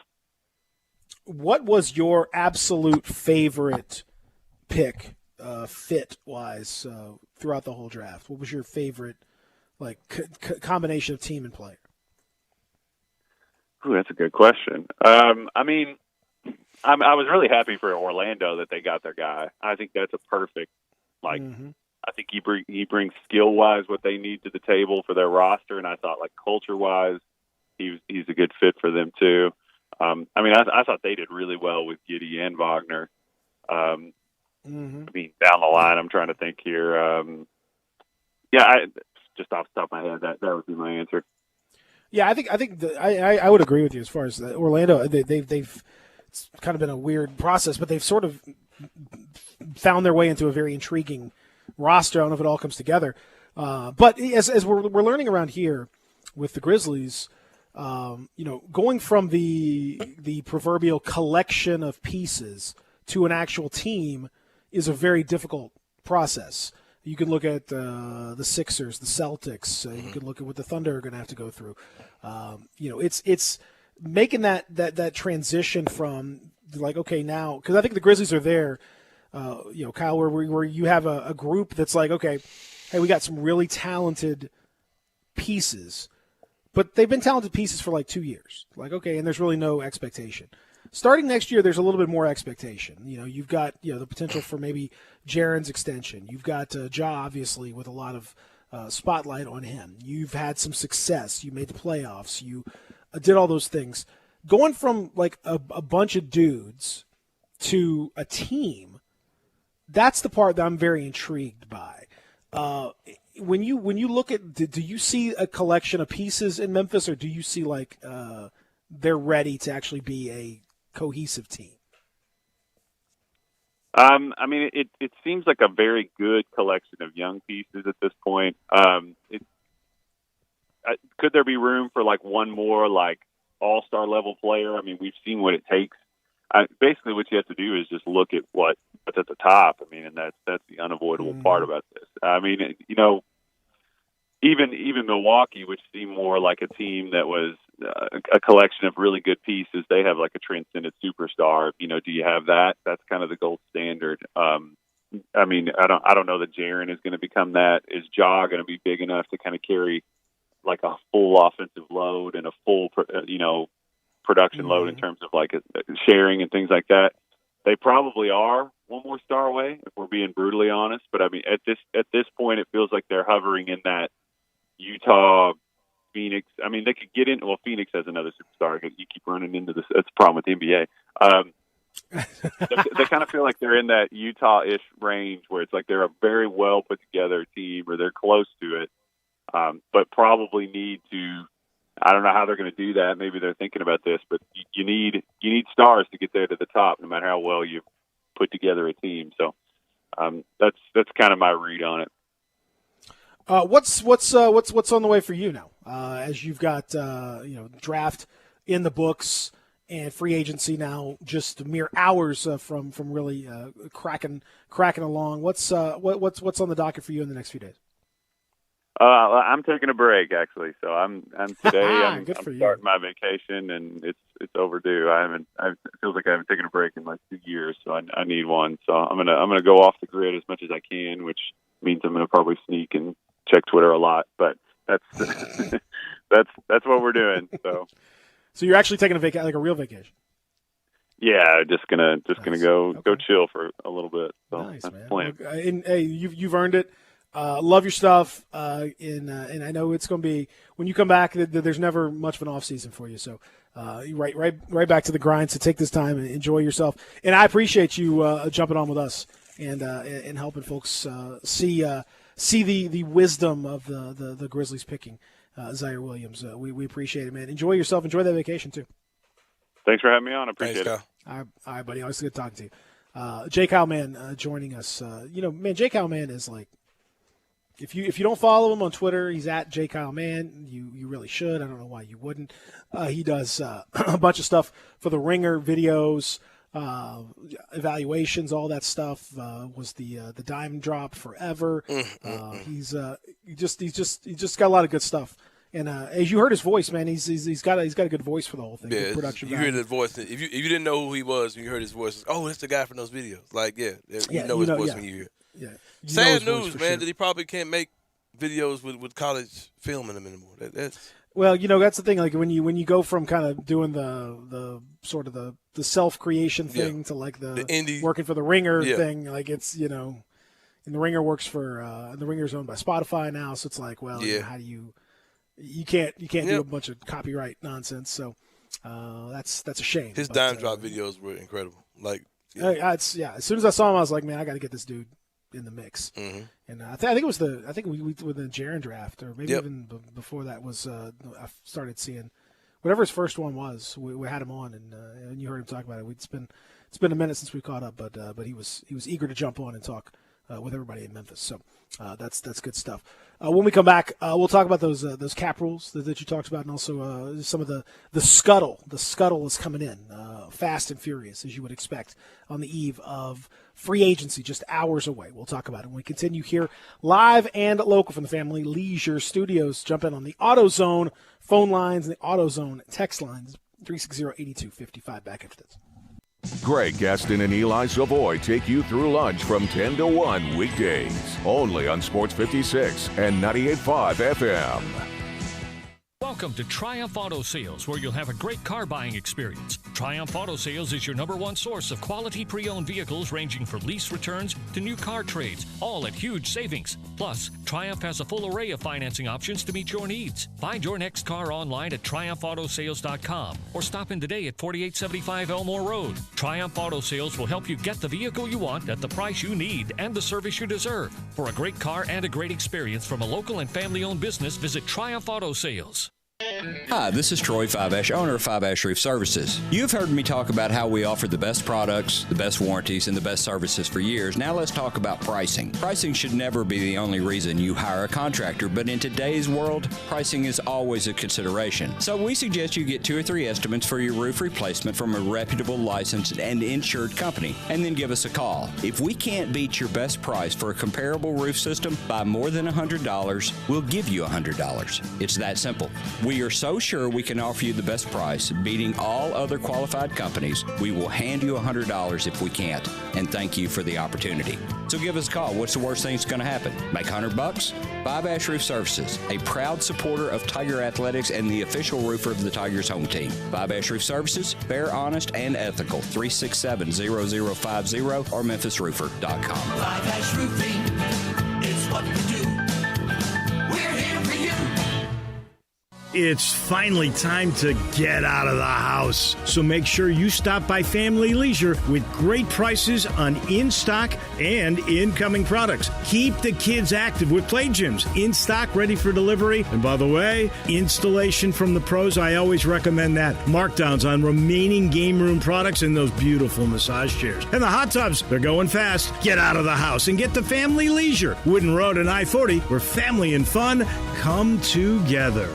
Bellyacres' motto is City-Fied Farm Fresh. The goal is simple: provide a fun, unique farm-to-table experience for the whole family. Two great locations, Regalia at 6130 Poplar and in Overton Square at 2102 Trimble Place. Overton Square hours Sunday through Thursday 11A to 9P, Friday and Saturday 11A to 10P. Regalia Sunday through Thursday 10:30 a.m. to 9 p.m. and Friday and Saturday 10:30 a.m. to 11 p.m. Signature burgers are made from 100% grass-fed beef. Sandwiches, salads, and the best milkshakes anywhere. The burgers, so good, like the Daria or the Double Daria, and the melt in your mouth. And you have to try the Voodoo Moo Moo. It is the quality brand the Bellyacres team has developed using grass-fed beef with creative homemade toppings in a fun farm setting right here in the city. The goal at Bellyacres, to become even more sustainable as they grow. In Overton Square and in Regalia, the very best quality available in Memphis, burger shakes and smiles at Bellyacres.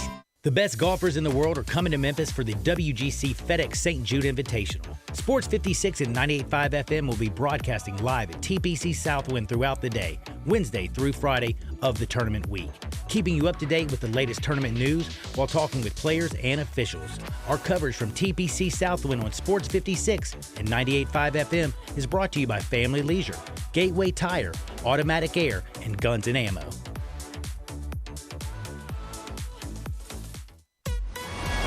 Sports 56 traffic.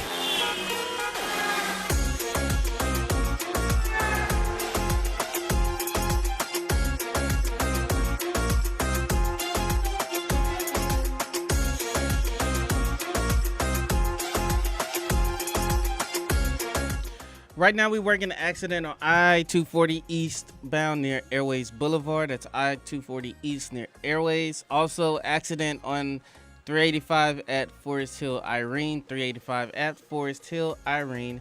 And then we're still working an accident on Getwell Road at American Way. Still working with that accident as well. So keep it right here. This is your Sports 56 traffic update. Welcome back to Sports 56 Mornings with Peter Edmiston and Anthony Sane. Here once again are Pete and Sane. Looking like regret, ain't too proud to beg. Second chance you'll never get. And yeah, I know how bad it must hurt. Back at the Family Leisure Studios as we continue. Thanks to the J-Call man for joining us. Good information. Good info. Yeah. Did you guys do any betting on the draft? Man, I'm glad you said FanDuel Sportsbook jumped in the mix on that. You know that, right? Yeah, I was trying to jump in on that. I was going to bet big on Moody going top 10, and something told me not to do it, like literally moments before the draft started. And yeah, I would have lost. I would have lost. So you jumped in right in the. I was going to bet relatively big for me. Relatively big for you. Mm-hmm. Okay, all right. That's fair enough. A reminder, of course, that there's plenty to get to, including, of course, the Olympics that are going on right now. The Summer Games are happening, and FanDuel Sportsbook is hooking new users up with an epic Summer Games bonus. Just place your first bet on any Summer Games sport risk-free. That's right. New users get up to $1,000 back in site credit if your first bet doesn't win. You know what else? I think for those of you that may have bet women's soccer, hopefully you didn't bet the United States in women's soccer because they fell a little bit. Now, men's basketball, though, I think you like what you see there. I think that they're going to win. You can bet on any event, though. Baseball, soccer, track and field, more promotions like this are just one of the reasons why I and so many others love betting with America's #1 sportsbook. It's so easy to use. It's safe and secure and has fast payouts. Get paid in as little as 24 hours. And in my experience, it's sometimes as little as 12 hours. So download the FanDuel Sportsbook app with promo code BIGHEAD and go for the gold today. That's promo code BIGHEAD. To get you into the action. You're going to love the summer games with FanDuel Sportsbook. Must be 21 or older and present in Tennessee. First online real money wager only for risk-free bet. Refund issued is non-withdrawable site credit that expires in 7 days. Restrictions apply. See sportsbook.fanduel.com for details. Gambling problem? Call TN Redline 1-800-889-9789. Now, you had asked earlier on when we talk about free agency, Anthony, saying about why the Grizzlies are using the room exception, the mid-level salary exception, for room teams rather than the non-taxpayer mid-level exception. The answer to that is, and for those that don't know, these are exceptions. There are a million different exceptions carved out for various things going on with NBA teams in order to sign players, particularly when it's not just strictly with cap space that you're using to sign players. So in most cases, you're talking about teams that are non-taxpayer mid-level exceptions that can go up to $10 million or so this year. The issue with that, though, Sane, is that once a team goes under the cap, the mid-level the mid-level exception and the taxpayer and non-taxpayer mid-levels are there only for you to be above the cap throughout the entire league year. So once the league year turns over, the Grizzlies are going to be under the cap for the purposes of making the Bledsoe Adams trade for Valanciunas. They're going to decline the Justice Winslow option and renounce him so that he has no cap hold. That would open up the space that they need. Then they're going to take those two guys into the space. But as soon as you use space, you become a cap space team, which means that you cannot then use the exceptions that are out there, the full mid-level for those are for teams that are going to be over the cap for the entirety of the league year. I think you can't be under, then go over, then use the exception. Yeah, I remember us talking about this a couple weeks ago, and this answers my question. I was wondering, could they because you were saying they need to, if you keep Winslow, it gives you the MLE. I said, well, if they waive him, can't they just sign somebody else and then do the MLE again? So the answer to that question is no. No, you have to basically you have to make you come to like a fork in the road. Essentially, you operate as a team that's under the cap or over the cap. And so if you operate over the cap, you stay over the cap, then you have access to the MLE and all that. But they couldn't do the trade that they need to do in order to do that. So if you operate as an under the cap team, then you have access to the room mid-level exception, which is about $5 million a year. But that's the one that you have, and that's up to a 2-year deal. So when you can't do both is the answer to that. You can also use the BAE. Since the Grizzlies didn't use it last year, they have access to the biannual exception, which is about $4 million. The Bay. That signing would be Bay if they were. Oh yeah, all the influencers are going to go crazy. I only hope that they will. And so now that all this is done and free agency is nearly upon us, Anthony, Sane, is this going to be an exciting week for Grizzlies fans or a boring week? The answer to the first question is hell to the no, and the second question is boring. So there's nothing else that's going to be happening. No, they ain't doing it. What can they do? All they got is the A baby. Well, I mean, in terms of you don't have to. You can get involved in what we like to call trades. I mean, there's a few different outlets that could be out there for trades. Yeah. Because so you have a few things that are going on as well here. Obviously, with the extensions with Jaren, that doesn't have to be signed anytime soon. But it is something that's obviously out there for them to consider. You have Jaren's situation. That is going to be a major influence on the rest of the team going forward. But also, you have Grayson Allen, who was in the same timetable as Jaron. Theoretically, you could extend Grayson Allen if you wanted to, or you need to start kind of coming to grips with what the long-term plan is for him. I bring that up because you also could theoretically, negotiate veteran extensions with Kyle Anderson or Tyus Jones.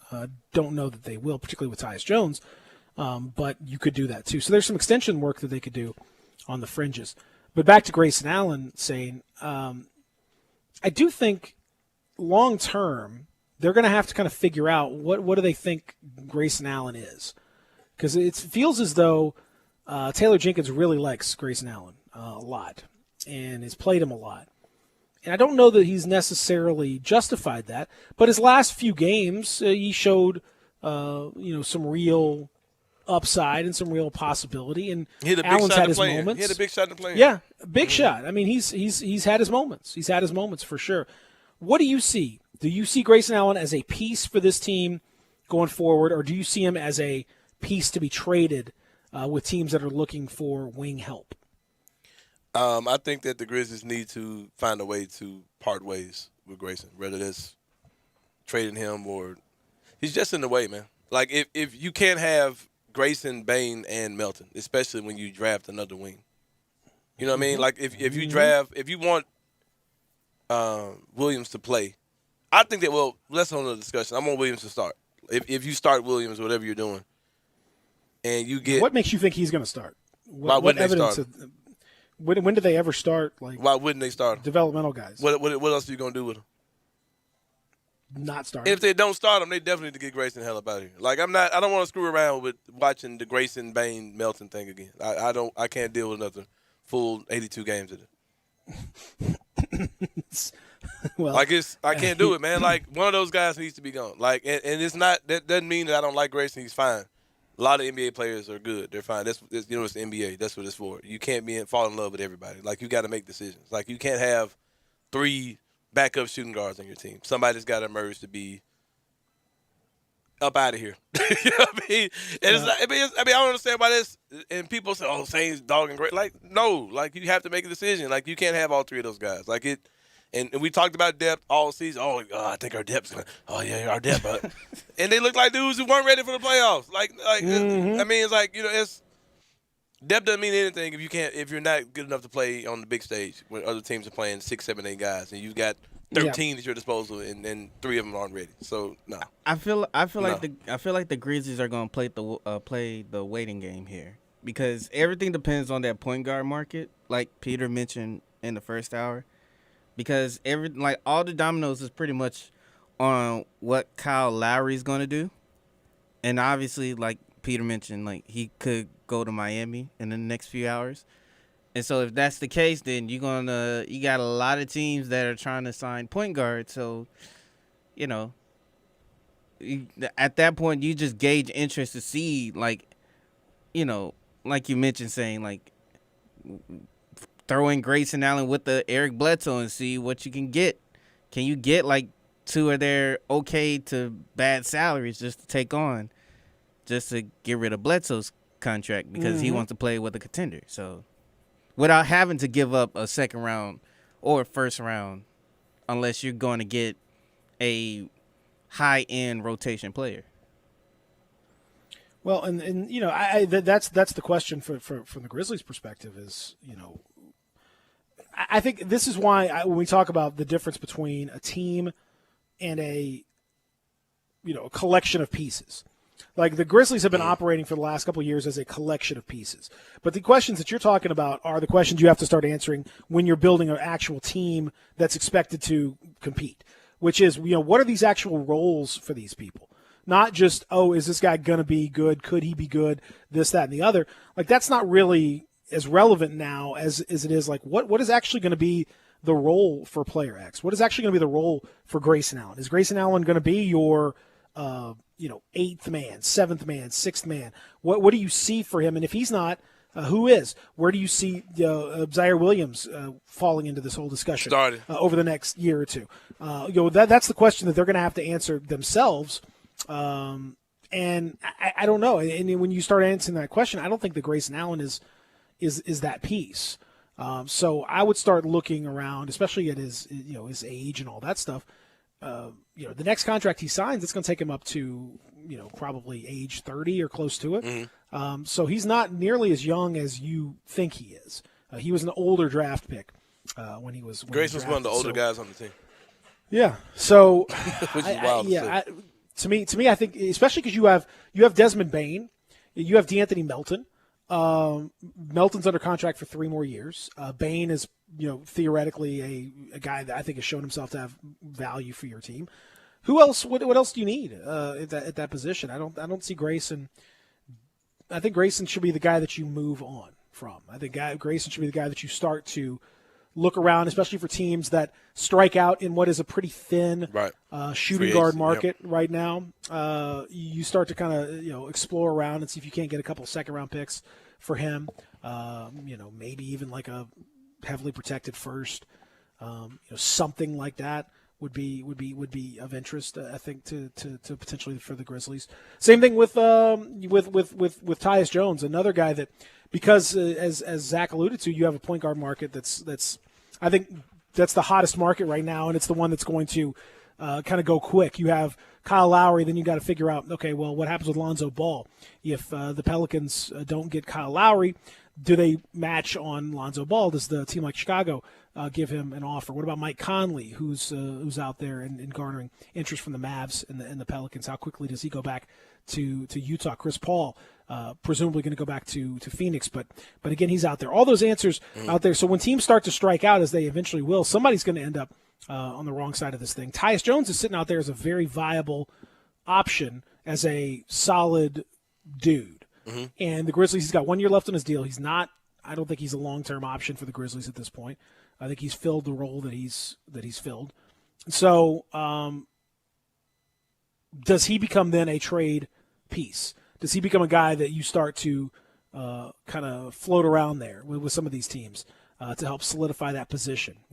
Maybe back to Minnesota even. I mean, there's lots of different options that are out there for Tyus, but I think saying if I'm out there, that's what I'm doing. I'm trying to float him out there right there. All right, let me ask you this. There was a lot of talk about the Grizzlies having Tyus Jones available around the draft to trade. It's also an assumption that Eric Bledsoe doesn't want to be here, which is another question I'm asking. Okay, So what does that mean as far as backup point guard for the Grizzlies? Do you think they've got something up their sleeve, or because you can't do both? I mean, I think ultimately, I don't think Bledsoe wants to be here. I don't see why he would. I think he probably sees himself as not starter. He's not a backup guy, and he's not paid like a backup guy. So he sees himself in a better position. So I think that he's not long for the team. Now, from a backup perspective, it's tricky. Like I think they could find another piece out there. I think Tyus Jones is somewhat overqualified for the role that he's in. Yeah, at this point, very much so. Yep. So, I mean, how much is he really going to play? You're talking about a backup point guard, especially with ball handling. Melton gave you some ball handling. Bain gave you some ball handling. Grayson Allen gave you some ball handling. Zaire Williams is definitely a ball handler. You have enough ball handling that even a backup point guard is not going to be running the offense. So you could find a guy that's just kind of out there on the cheap, and do something with him there. I think that's.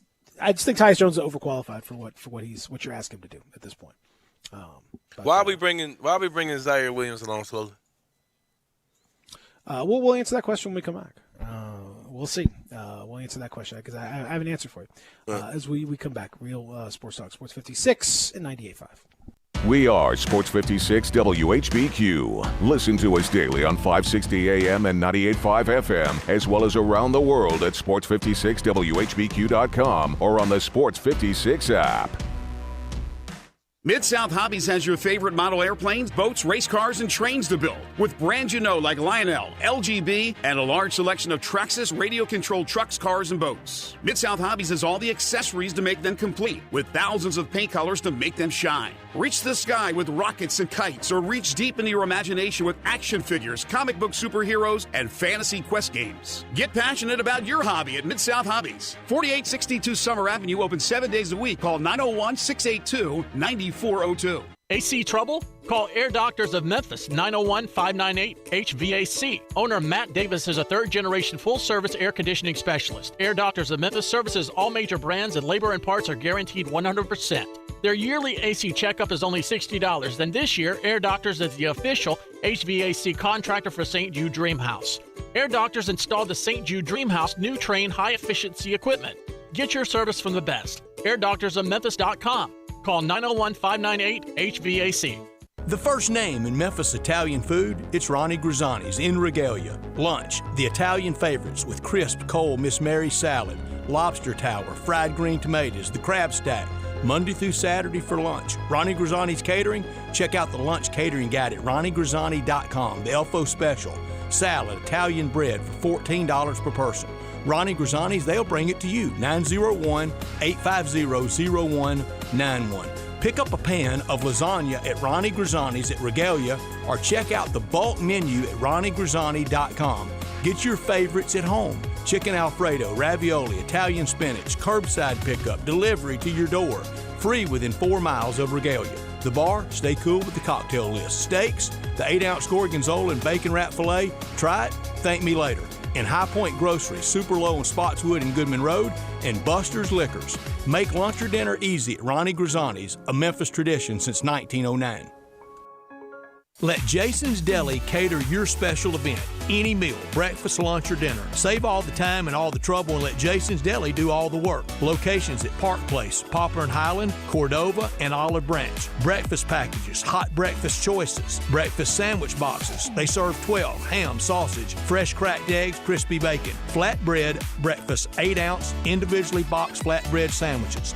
Sunshine breakfast, hot wrap breakfast, breakfast pastries, coffee, and fresh orange juice. Sandwich boxes, the manager special, soup, fresh fruit, deluxe sandwiches, boardroom box, traditional box, sandwich trays, hot meals, desserts, and drinks. Go to jasonsdeli.com. Whether you need to feed 5 or 5,000, the experienced team at Jason's Deli can deliver. Locations in Park Place, Olive Branch, Poplar and Highland, and Cordova. The commitment to variety, value, and quality ingredients means you can feel great about choosing Jason's Deli catering for all 3 meals.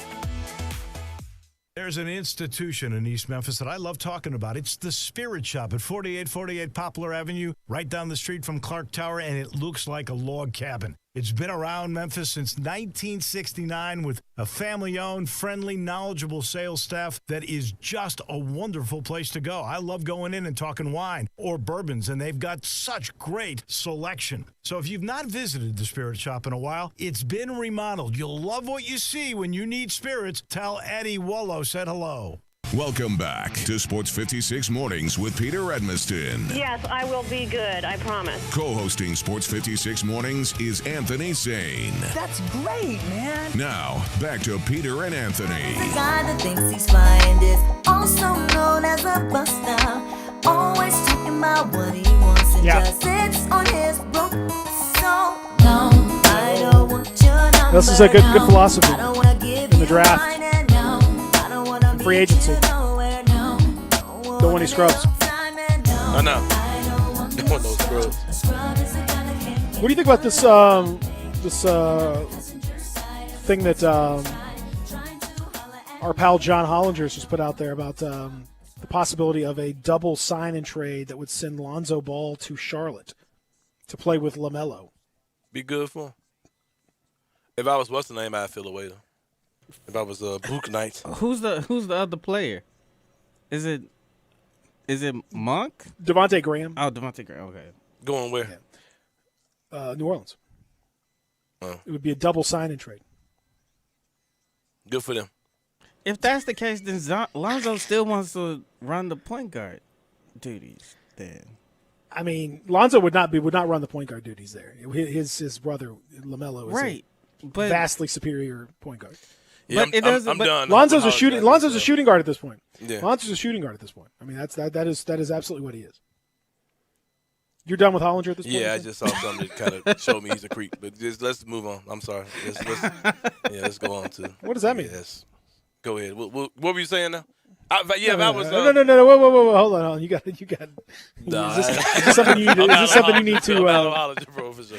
I'm out. Is this something you need to share with me in private? Yeah. We'll do this in private. I'm out on Hollinger. Yeah. That already did. I was already out on Hollinger, but that was. Okay. Well, you just I'm curious as to what's going on here. I'm very, very, very curious. So we'll chop that up.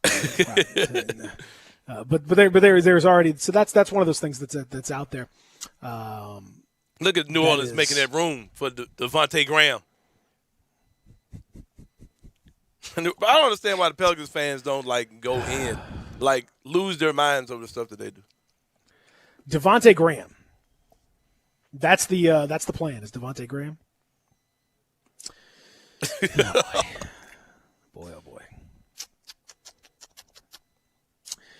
Devontae Graham, folks. Okay, all right. Well, fair enough. New Orleans is so trash, bro. Oh my God, nothing they do makes sense, and they're still gonna give them mad props like they're actually doing something. I guarantee you, they've got more national TV games than we'll have this year. It will be 10 games better than them in the standings. Guaranteed. Our friend Sharon Brown, who, by the way, great piece from Sharon on fibroids on The Athletic. Check it out. Awesome stuff. I read it and was blown away. Really well reported. Great quotes. Great writing. A really important issue that has affected a lot of women and black women in particular. Fibroids are really, really challenging diagnosis, and she wrote the hell out of the piece. So check it out if you have not. It was great. I tweeted it out there last week, and it's awesome. But anyway, Sharon sent along a tweet from somebody named DKM_sports, whose Twitter bio says, "I don't know much sports." So that's confusing. But anyway, he said that back about a week ago, said all three Ball brothers playing together in Charlotte is closer to becoming a reality than anyone will ever admit. Shout out. So maybe maybe the prediction is real. Maybe he's a lost Ball brother.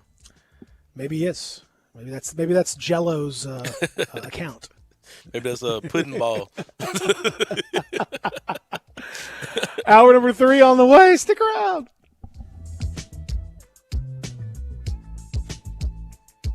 I'm Gary York. I'm the service director at Lexus of Memphis. Our service department wants to be more than just a place where you get your oil changed. We do glass repair, windshield replacement, recalibration of your camera and sonar systems, even wheel repair, tire replacement, all the things you would expect from a luxury automotive dealer. Please check out our website. You can schedule your appointment, check out our specials, hours of operation, or if you'd like to do it in person, please reach out to one of our associates at 901-271-5199. Cypress View Golf and Recreation in Marion, Arkansas. Cypress View Golf and Recreation is fun for your entire family. Accepting new memberships now. Call about the new intro price, only $199 per month plus tax. Includes unlimited golf, state-of-the-art new workout room, kiddie pool for the kids, Olympic-sized pool for the entire family to enjoy, and a great pub and steak bar. Cypress View Golf and Recreation has a new golf pub with tons of new food items for breakfast and lunch.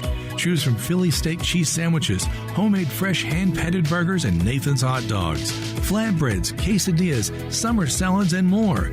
Take advantage of new memberships of unlimited golf, only $199 plus tax. Call Pro Mark today for your new membership at 870-739-6305. Come be a part of a great golf family. Get away from stress at Cypress View, just over the river. It's hot outside and your air conditioner just quit. Quick, who do you call? Automatic Air Conditioning, Heating, and Plumbing, of course, with 24-hour emergency service available. Automatic understands your house is unique, so they work fast to find the right solution for your family's comfort and budget needs. And with financing available and payments as low as $75 a month, it's never been easier to make your home comfortable. Call 363-4636 or go online to itsautomatic.com. Turn to the experts at Automatic Air Conditioning, Heating, and Plumbing. Magic in Memphis. Excellence delivered. Where the world comes to showdown. To be the king of Grind City. Today's stars, tomorrow's legends. Taking care of business. Compete to conquer the world. Don't miss the World Golf Championships FedEx St. Jude Invitational. August 5th through 8th. For more information, visit WGCFedEx.com. Do you know one of the best things you can do for your employees or family's health? Provide Arctic Clear bottled water. Arctic Clear bottled water is your locally owned and operated bottled water provider. Arctic Clear is 100% natural spring water with free delivery and setup, dependable service, and no long-term contracts. What an easy choice. Call Jeff Manus today, 901-382-2363, or visit arctic-clear.com. Arctic Clear bottled water. Call now, 382-2363. That's 382-2363. There's a new commissary in town in Collierville. Germantown Commissary is doubling. Yeah, they're still going to have the old Germantown Commissary by the tracks, but now there's a huge new Germantown Commissary in Collierville at Poplar and Houston Levee Road. It's huge, too. There's a drive-through. There's plenty of parking. No telephone pole to get in your way. A cool patio. It's right by the track, so the tradition continues. And this is a tradition that's been around forever. That commissary is famous for hickory-smoked, slow-cooked Memphis-style barbecue. They've got a private party room at the new one in Collierville. Self-catering still continues. Party packs for $5.95. Basically, the great ribs, the great pulled shoulder, the great deviled eggs. Everything is there in Collierville and Germantown now. So there is now a Germantown and Collierville style of barbecue. It's called Germantown Commissary. We are Sports 56 WHBQ Memphis and W253DF Memphis, Flynn Broadcasting Stations. Sports 56 traffic. Right now, we are working in a road incident here. I believe they're working on the roads on I-40 west from I-40, 240 Midtown to Danny Thomas Boulevard. It is down to one lane. That's I-40 westbound from the 4240 Midtown juncture to Danny Thomas is only down to one lane. And other than that, no new accidents to report. So just keep it right here. Hour number 3. Welcome back to Sports 56 Mornings with Peter Edmiston and Anthony Sane. This hour of Sports 56 Mornings is brought to you by Acura of Memphis. Here once again are Pete and Sane. Though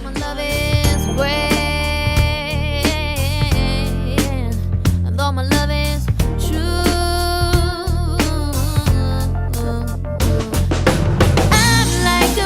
I'm like a bird. I don't want to fly away. I don't know where my soul is. I don't know where my home is. And baby, all I need I like Nelly Furtado. Not so much for her, artistry, which is fine. But, So quick, I got artistry. I have a question, and I've been and it's been in my spirit for the last few days. Okay. All right. So Nickelback, what was the what was the commotion? That's just a good question. Just in general, Nickelback. Just question mark. Nickelback. I got you. What was the commotion with Nickelback? I don't understand with it. What do you mean the commotion? Nickelback. I don't know. It's like Nickelback. Why is it so bad? Why is it a negative stigma about being a fan of Nickelback when they obviously have fans?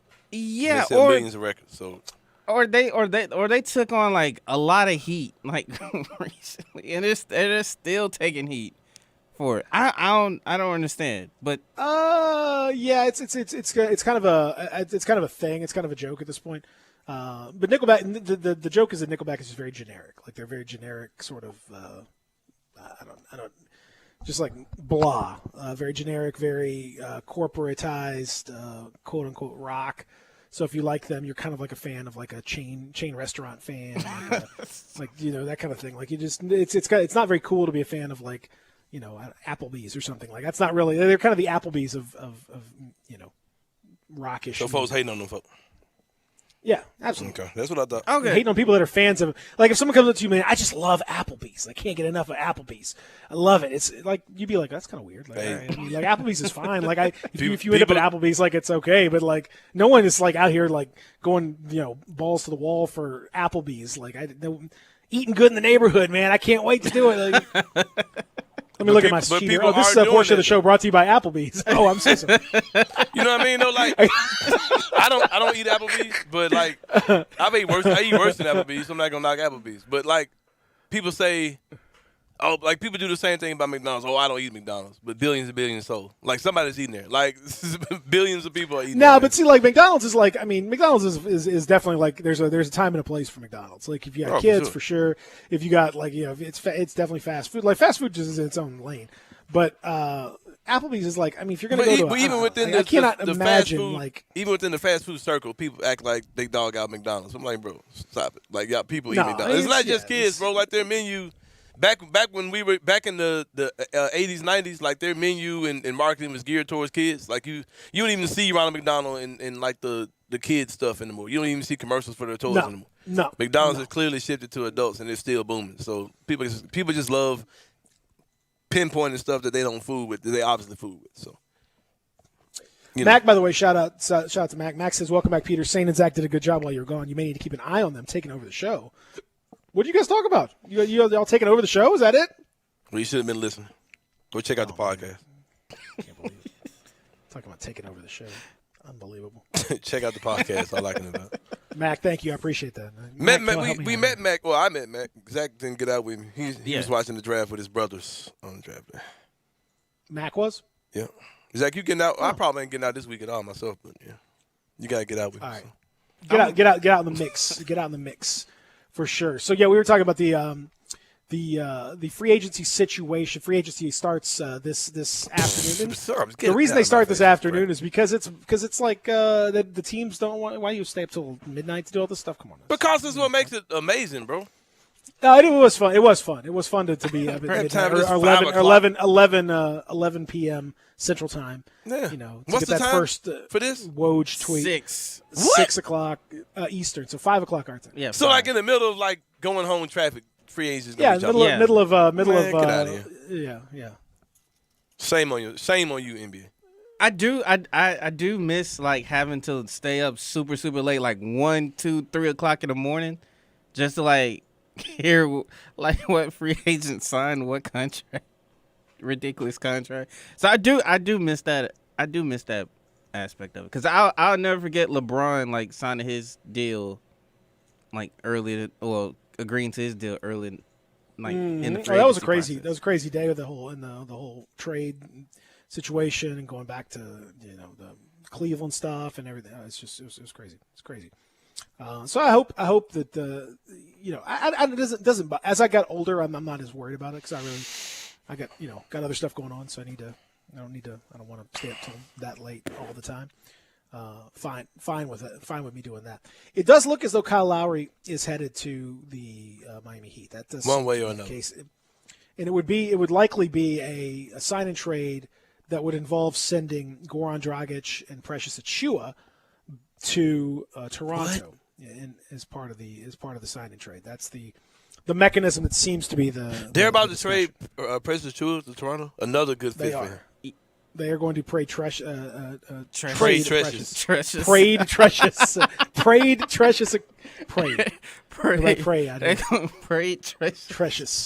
I might name my Trecious is a great name for a kid. Now that I think about it, Trecious. Seems like I knew somebody whose name was something kind of like that. Anyway. Precious, yeah, I think so. Yeah, I think that's I can see that.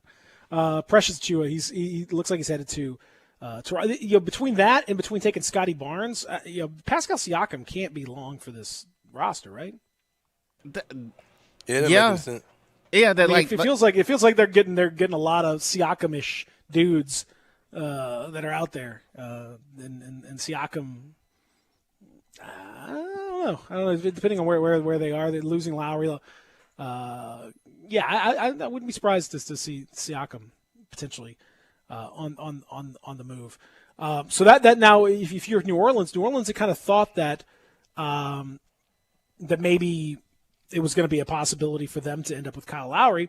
Maybe not at this point. It doesn't appear that way. Now, on top of that, you have them and Dallas, who both kind of started lurking around Kyle Lowry. Both of them seem to, destined to be disappointed by that. So now for New Orleans, they have Lonzo Ball as a restricted free agent. What do they do at that point guard position with Lonzo Ball? Do they bring him back? Because they haven't shown a lot of interest necessarily in, proactively, giving him that contract. So does he sign an offer sheet somewhere else, and then they end up bringing him back? Because there's some talk Chicago would be the team that might end up doing that. Or do they have this wackadoo sign and trade possibility that was just put out there by John Hollinger a little bit ago, involving the Hornets and Devontae Graham, where they end up doing all of that? I don't know. It's a fascinating question at this point. And if he ends up going there, then you have Mike Conley. I assume he ends up back in Utah. I assume Chris Paul ends up back in Phoenix. But it's the market starts to get thin real fast at that point. And if you're New Orleans, you end up with Devontae Graham, and so you have Zion, Devontae Graham, Jonas, Ingram. Like, what are they doing? Like, what is happening down there? What is going on? Like, what? Huh? What am I missing? Hey, they can always get Kemba Walker. Man, I was getting ready to say it. Don't sleep on Kimbo. Bro, what is New Orleans doing? And, it's crazy, bro, because, their fans are, I would be losing my mind if I was a Pelicans fan. And they're down there like, oh, yeah, man, this is never about Kyle Lowry, man. We got a center that fits. I'm like, what? What are y'all talking about? JV made, and then I saw a stat that JV only made 21 threes last year. What? Made 21. 21? I thought for sure he took one three a game, basically, slightly less than 1 3 a game. I keep telling everybody, and I'm going to say this again. There's a couple factors I keep hearing about, and I want to, I don't know, I want to talk about for a second. Number one is spacing the floor is more about 3-point attempts than 3-point makes. Yeah. Look at Jay Crowder. Jay Crowder was not a great 3-point shooter by any stretch, but he took $1 million. And you had to acknowledge that if he's going to be out there, you're not going to leave him uncontested because he can make the three. So you have to respect that, and you have to get out there. So his presence, even though he's only shooting 31, 32%, helped to space the floor. Jonas Valanciunas could literally, listen to me, everybody. Let's do some math here. Jonas Valanciunas could literally shoot 100% from three, taking 1 3 a game, which is his average, and it wouldn't affect anything. The team would still be better off not guarding him at all, right, and just making sure that he doesn't work inside, leaving him completely unguarded and taking that 1 3 a game, that 3 points. That mathematically, you're still better off. So somebody who shoots less than 1 3 a game cannot, by definition, ever be called a floor spacer. You don't space anything at that point. Okay? Yeah, man, that's so strange that their fans haven't done the homework on that. They really think that's true of anybody. That's true of any Grizzly. Like Desmond Bane has to take shots. You gotta if you only take 2 or 3 a game and you make 50% of them, that isn't. You still got to make. It's about the volume. It's the volume. Like Ja Morant. Like Ja Morant can shoot 40%, but if he's only hitting, if he's only taking 2 or 3 a game, teams still aren't really going to respect it. It's still better for them to just basically let him have those, and then fall back and make sure he doesn't get a much higher percentage shot closer to the basket. That's just people got to understand that stuff. That's just that's math, and you have to factor that in when you talk about floor spacing and all that sort of thing. Second thing that I hear a lot about saying that I want to kind of push back on a little bit is 3-point percentage as a arbiter for a college player and how well they're going to shoot. Right. Speak on this. because three-point percentage is so variable for college players. It's crazy. And it's true of college players. It's true of pros. It's true of anybody, honestly, that it's super variable. But do you know how many three-point attempts Zaire Williams took in his college career? He took 79 threes. Okay? In one season. And to put that in perspective, that's how many threes Brandon Clark took last year. Mm-hmm. Okay? Tyus Jones took twice that many. DeAnthony Melton took 3 times that many. Kyle Anderson took 261 last year. Zaire Williams took 79. Desmond Bain took 271. Dylan Brooks took 372. If Zaire Williams plays reasonable minutes next year, he's going to take 100 to 150 threes at least, and probably more than that. So what will his percentage be on his first 79 of them? I don't know. But is that going to be reflective of the rest of his career? No. You can't base what you think of a guy's shooting ability on just 79 attempts. 79 attempts is basically a month for a three-point shooter in the NBA.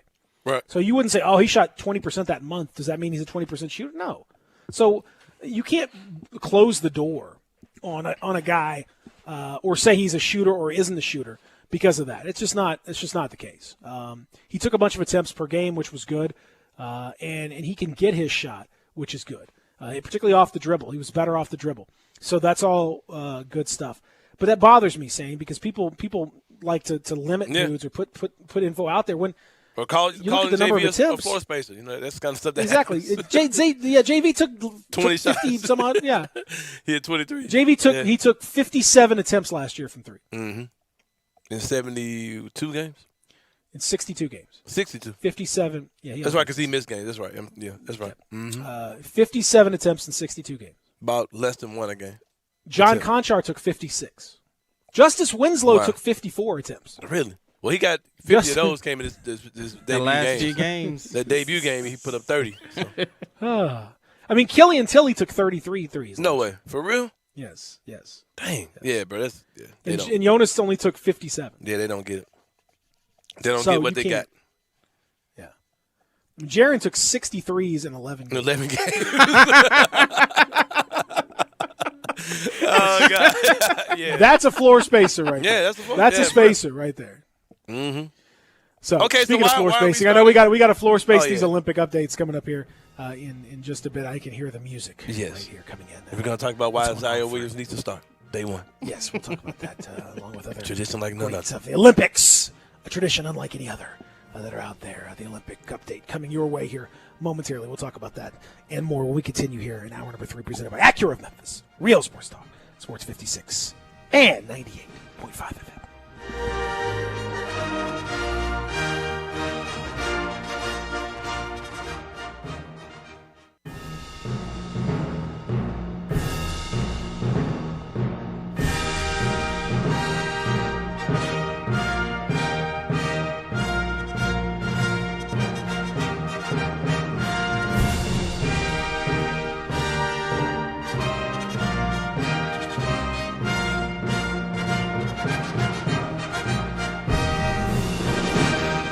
Westwood One Sports presents this special update on the 2020 Summer Games. Sponsored by Bank of America Customized Cash Rewards Credit Card. Earn 3% cash back on online shopping. Might want to wake up early tomorrow. Chance to see Simone Biles, her return from her admitted struggles with mental health issues. Possibly the last competition of her brilliant career. Biles withdrew from 5 different events, but coming back for the balance beam. Biles was again in the arena. She cheered on her teammate Jade Carey as she won a gold medal in the floor final. Women's soccer semifinals. The U.S. lost its goalie in the first half. Alyssa Nair had been the star of the quarterfinal win over the Netherlands. She hurt her knee, and Canada scored in the second half off backup U.S. goalie Adriana Franch to win 1-0. U.S. will now play Australia for the bronze medal. Canada takes on Sweden for the gold.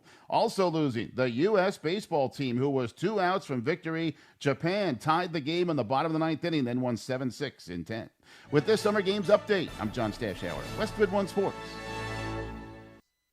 You're always up for some fun with the family, so you order the essentials, a new board game, some baking supplies, and even a new projector for outdoor movie night. And with the Bank of America customized Cash Rewards credit card, you can choose to earn 3% cash back on online shopping, which could increase to up to 5.25% as a preferred rewards member. Rewards which you can put toward an extra treat that everyone will enjoy, like an old-fashioned popcorn machine.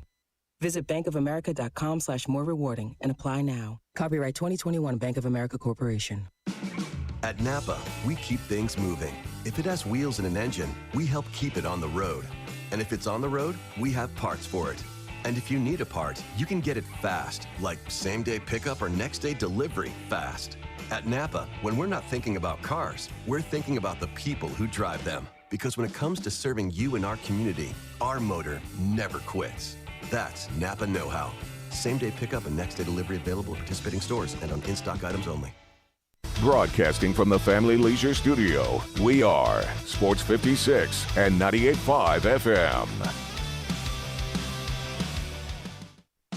Brian Elder's Roofing Solutions. I'm Brian Elder. The great Kimmons Wilson of Holiday Inn had a slogan: the best surprise is no surprise. And that's so true. When I sit at your kitchen table, you're going to understand exactly what I'm going to do to your roof. From the underlayment to the hip shingles and ventilation, the flashing, the wood repairs, the cleanup, the crew safety, the warranty. It's amazing how many customers sign contracts being told none of that stuff. But the best surprise is no surprise. Insurance claims. Talk to your friends. More and more claims are being rejected, and only experienced claim specialists are getting those terrible decisions overturned. So if you don't hire me, please hire someone to manage the process with the experience to see it through. The best surprise is no surprise. 867-0303 or BrianElderRoofing.com. Call 867-0303.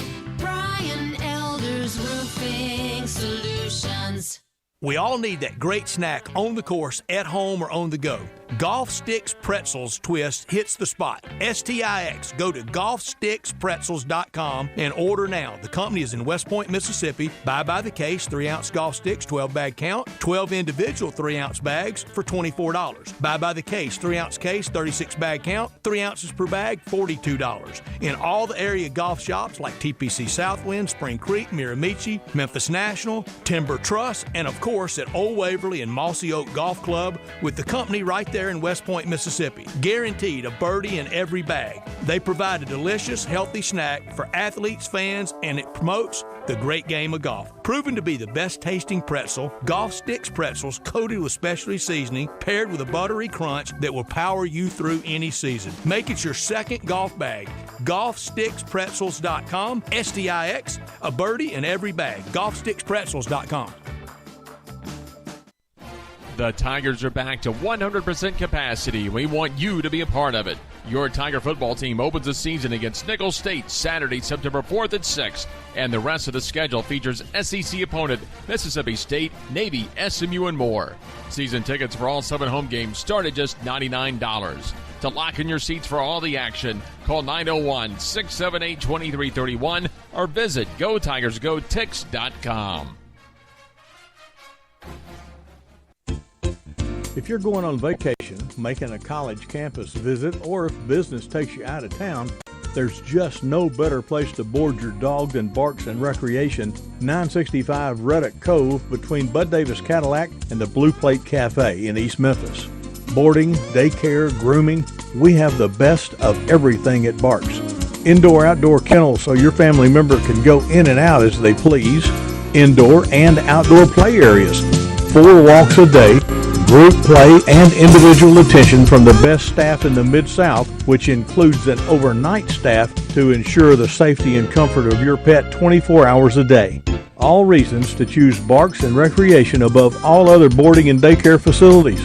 BarksDaycare.com or 509-0909. Check us out and make your reservations now at BarksDaycare.com. If your dog could speak, he'd say Barks.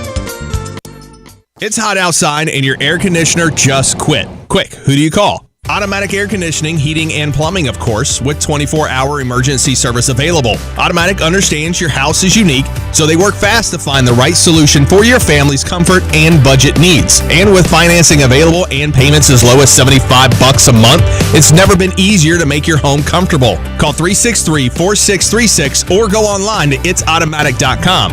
Turn to the experts at Automatic Air Conditioning, Heating, and Plumbing.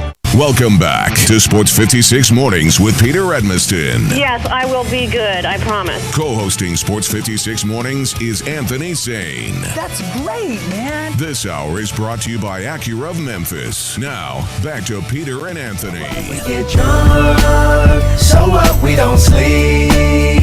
We're just having fun. We don't care who sees. I'm enjoying everyone appreciating what's out there. Appreciate that. Everybody out there. Appreciate my appreciation of some of the fine artists that are out there. I guess the artistry of Megan Thee Stallion. Our artistry is so special, so wonderful. It's something we don't need to look past, and we need to appreciate at every opportunity. She took a picture with Bianca Belair of. Oh my! Yeah. Oh my! Oh! Oh! I didn't know you saw this. You went full Vince McMahon on that one, bro. Okay. Oh my! What? You must saw the what picture. A maneuver! Oh, I thought you saw the picture. That was your reaction. No, I'm thinking about it. That's my reaction. Lord knows if I actually see it. What the reaction would be. All right, so hour number 3 presented by our friends at Acura of Memphis, online AcuraMemphis.com. Go see them at 385 in Ridgeway. Terrific folks over at Acura of Memphis. We've been talking a lot about the free agency situation, the Olympics as well. Excuse me, go ahead. I can't blame you. I get it. I understand completely. Talking a lot about the free agency situation. And the Olympics, of course, so many more things that are going on. And you know how it is in sports, man. No one's perfect. Even the best baseball players strike out with the bases loaded. Best golfers sometimes three-putt with the tournament on the line. Speaking of that, of course, the tournament coming up here, the FedEx St. Jude Invitational. We'll talk about that coming up as well. But if you feel like you're coming up short in the bedroom, you know what? That happens sometimes. It's okay. If it's bothering you, though, there are options. Go to GetRoman.com/bighead right now. With Roman, you can get a free online evaluation and ongoing care for ED, all from the comfort and privacy of your own home.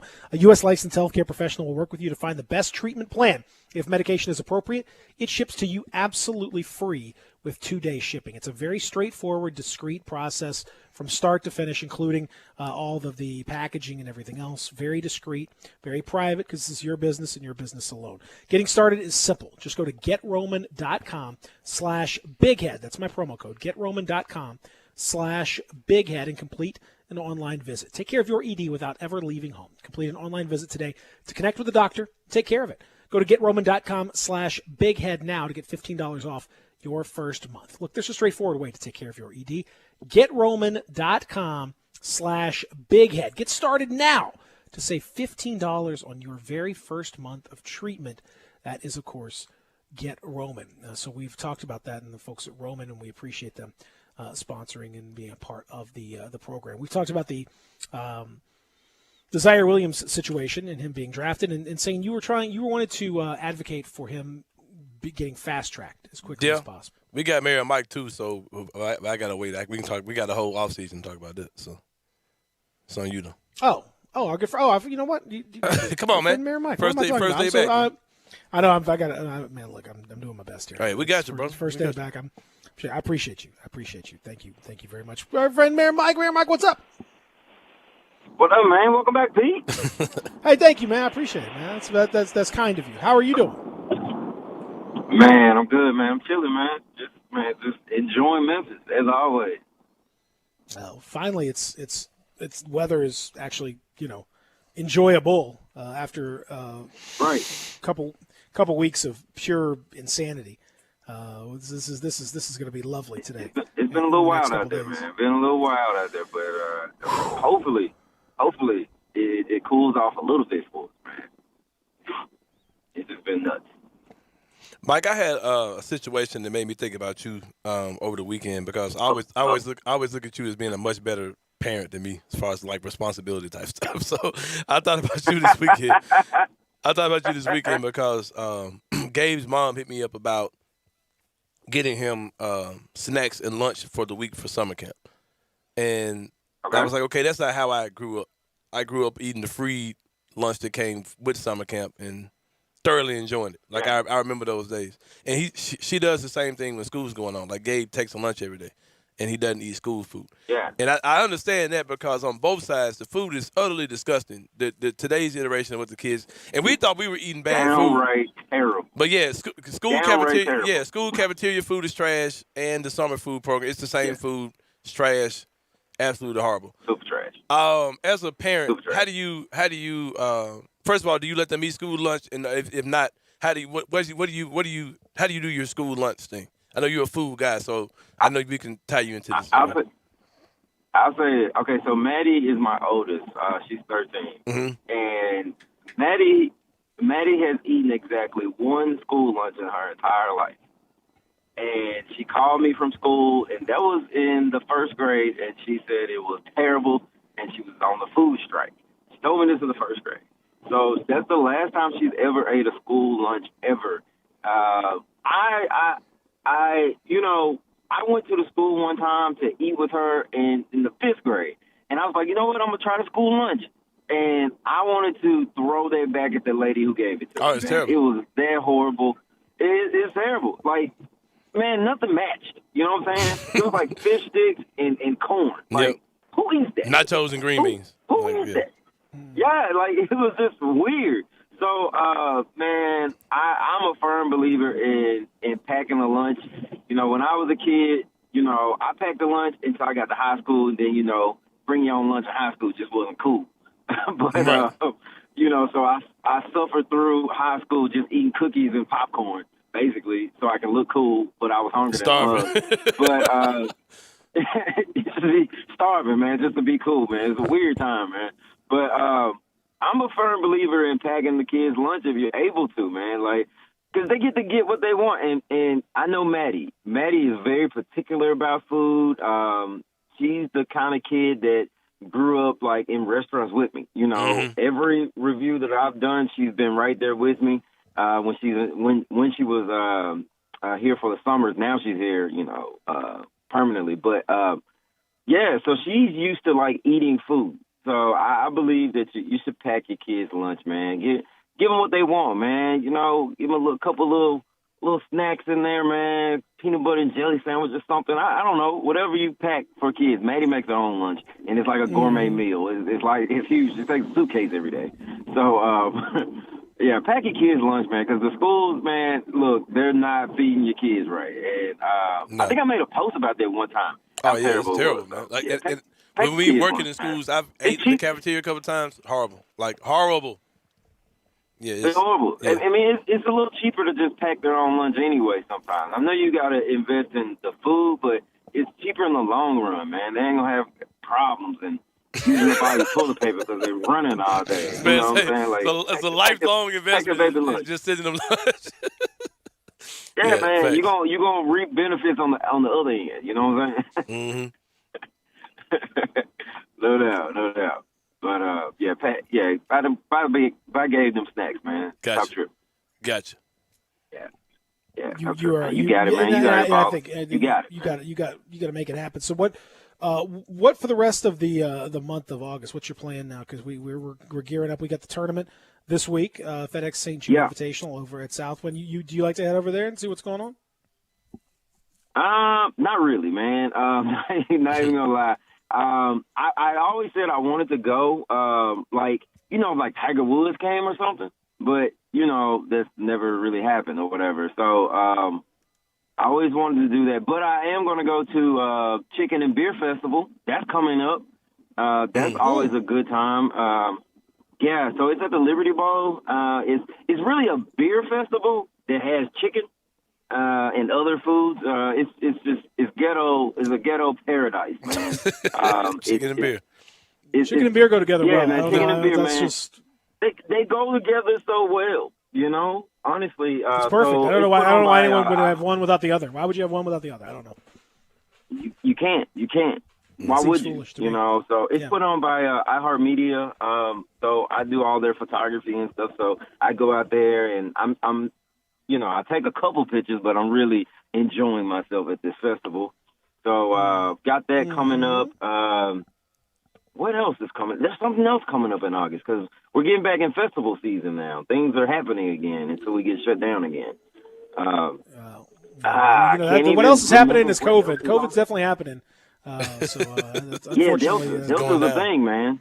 Yeah, Delta's a thing. All those kids that went out to those music festivals over the weekend, man, they bring COVID right back to your area, man. All of them, you know. So that was weird. I saw them all sharing chicken wings, man. Some girl had a 40-piece of chicken wings at this festival, and she was just passing the plate around to all the other But there's kids a wing there. shortage, so I don't knock her for sharing the limited wings we have left on The this wings world. probably cost $130, man. So I guess I understand, Yeah, man. 40-piece probably. Yeah. It's Sneak that's the Fest thing. is You got to coming go back in. too. You got to go in on like you got to go I got in on some- like you got to go in on a 20-piece or more with at least 4 or 5 people. It's got to be an Right. installment plan. A 20-piece is going to run you about $80 right now. That's true. Like for real. No, it's like $80, man. It's crazy. But you know, I wanted to say something to you, Shane, before y'all cut me off, man. I just want to tell you, man, I'm so happy that you know the Grizzlies are entering to the territory of the Knicks in dysfunctional draft picks. Oh man, get out of here! Want to say that, man. Get out of here! we almost the same, baby. We almost the Get outta same. here. So I'm enjoying Chris Wallace from wherever he is drafted for the Grizzlies again. I'm enjoying. Get out of here! It's great. It's great. Unbelievable. All right, we appreciate you. Oh yeah. I know you mess with us. That's fine. Yeah, for sure. You got to do that. You got to do that. Mayor Mike, we appreciate you. We're gonna talk next week. And, all right, man. As we get closer to the end of summer, Let's do it. The festivals start to roll up even more around the area. That's our friend Mayor Mike who is joining us here. Says you mentioned the Zaire Williams situation, of course. There's one other thing that happened while I was gone that I'm still trying to figure out. I'm still trying to figure out if it's true or not. Yeah, because the You got logic to help behind me it with just this one. seems super weird. Like Is Rasheed Wallace coming to the University? that's of the Memphis? word that it's a great possibility. I don't understand the leverage of As it. an assistant coach? Yeah, I don't understand the leverage of it. I don't understand Okay. Because people are like, yeah, you know, Jalen Duren, he's from Philadelphia. I'm like, okay, it has to be more than that, right? I'm like, it's just not enough information for me, and I don't know because this is what I had heard last week too. You know, when I said I heard another assistant coach name, I said this on the show last week, but I'm not gonna put it out because it's behind a paywall for a message board, so I'll let them stay within their community. I respect their community. So I had heard this whole thing, but I don't get the connection. I don't know what the connection is between him and Duren. Because someone was like, it's connection between him, Duren, and Bates. And I'm like, that he's from Philadelphia? Like, it has to be some type of mentoring or family friend or something. Or he works out with them or something. It's got to be more than just they're from the same area. Like that, I don't get that at all. But would I mind seeing Rasheed Wallace with, tiger blue polo shirt on, golf shirt? No, I wouldn't mind that at all. Sign me up. Oh, you think I'm in fan mode with just Penny's in there? Penny and Rasheed Wallace? Oh my God! Screaming ball don't lie. Yeah, come on. In man. college, man, come on, man. Because the way that certain people react over I mean, Mike Rasheed Miller, Wallace that's how I be played. for Rasheed. Rasheed Wallace and Larry Brown. They were Yeah. that was they had their relationship, and now you got. I mean, it's. I'm a big fan of bringing in as many late Pros. '90s, early 2000s Oh, yeah, what are we pros talking as you about? can Yeah. just bring them in. Let's get them all. Mitch Richmond. You What's want to he see if he doing? can Yeah. if he can coach Steven Jackson. What's he up to? Let's Rip get Hamilton. everybody. But what's he doing? Rip now? Hamilton, sure. Oh, I mean for sure. Ben Wallace. Chauncey Billups. Oh wait, no. No, he's kind of a bit. Yeah. It might be. Might need to do some research. Yeah, I don't want to talk about that one. But the other one's fantastic. So Rasheed, I don't know, man. I saw this and I was just like, huh, okay, all right. I mean, that's cool. I love it. It's great. I have no issue whatsoever with that. I just want the connection to make sense. No, if it gets Duren here, I don't care. But I'm just interested to see if anybody knows. Text in, call in, something. Tell us why go behind the veil of the paywall and tell us why those guys are connected to Rasheed Wallace. I don't, because all I'm hearing is they're from the same city, and that seems strange. But anyway, I don't know, man. I'm just I just saw it and I was genuinely shocked, and I'd be down for it without a doubt. I thought it'd be great, but I don't know. Get the kids playing the Air Force Ones out there, Black Forces. So do you think this actually happens? I'd have to get more understanding of it. Like if it gets during here, yeah, it's happening. And if he wants to be here, but we haven't heard anything else about it since that first initial. Who was that? Woj tweeted that out? Stein or something? Who was? I don't know. Mark Stein, I think it was okay. that tweeted it out here. Rasheed Wallace, is coaching the Good, Better, Best Academy High School, in North Carolina. Say it again. Rasheed Wallace is the head coach of the Good, Better, Best Academy High School. That was announced a couple months ago. He coached at Charles Jordan High School in Durham, North Carolina, and now he's at Good, Better, Best Academy. Mm-hmm. Okay, let me pause for a minute. GBB, not to be confused with Grizzly Bear Blues. GBB right. Academy. When are we gonna stop giving props to the Thunder's front office? Like they're talking about. Wait. Why are you bringing this up now? Because DeAndre Jordan. Are they signing Rasheed? Are they signing Rasheed Wallace? No, they're linked to DeAndre Jordan. Anyway, Rasheed Wallace. I'm down, man. I'm down for that. I'm down for that. Okay. All right. I don't even care if it makes sense to this. What sense did Mike Miller make? I don't know. It's fine. I got no. Hey, it's fine with me. Bigger star, Mike Miller or Rasheed Wallace? Go ahead and say the wrong answer. Okay, good. I was about to say. I know you about to say the wrong answer. I think it's close though. I think it's closer than you might think. But it's it's Rasheed Wallace. Rasheed Wallace was an icon. What are you talking about? The white patch. Mike Miller was an icon too. The Air Force Ones in his own way. Ball don't lie. Ball don't lie or let it fly. Both teams played hard. Yeah. Which one? Which one was better? Ball don't lie or? Yeah, he's got two of them. But what Mike Miller got? Yeah. Stop it. Mike Miller got that easy. sweet, pure jumper. Yeah, Rasheed. Shooting big man. Let it fly, all that stuff. The man got ball don't lie and both teams played hard. Come on, man. I'll never forget trying to interview Rasheed Wallace in the Ain't happening. at the Pyramid, and no one else even wanted to go over there, and I was like, I'm gonna try to talk to Rasheed Wallace because why wouldn't I talk to Rasheed Wallace? And no, he made it intentionally very difficult. Like he's like, yeah, I'll talk, and then he started trying to put on like clothes and stuff during. So he made me follow him up and down with his mic, and he's like, it's like he's going to sit on like this, and then he did cover his mouth like that. And then he just made it intentionally difficult for him. But Rasheed no Wallace. one else even wanted to go over there and do it. So I was like, I mean, come on, you think I'm scared to talk to Rasheed Wallace? Get out of here. Also, Rasheed Wallace was one of the better players in the history of NBA Live. Like those early 2000 versions, Rasheed Wallace was ridiculous. Rasheed Wallace was 20 years ahead of his time. Rasheed Wallace in today's NBA, forget about it, man. Forget about it. A guy that was that big that could shoot like he could. Oh, come on. That mid range, ahead of his time. Man. Nasty. Oh, all wearing shoot Air threes, Force man. One. Yep. Oh yeah, man. Come on, Rasheed Wallace was incredible. Big fan. For sure. All right, so when we come back, we'll wrap things up. There's plenty of things to discuss, plenty to talk about as we get set for free agency, and a whole lot more. We'll talk about it when we continue here live and local Sports 56 and 98.5.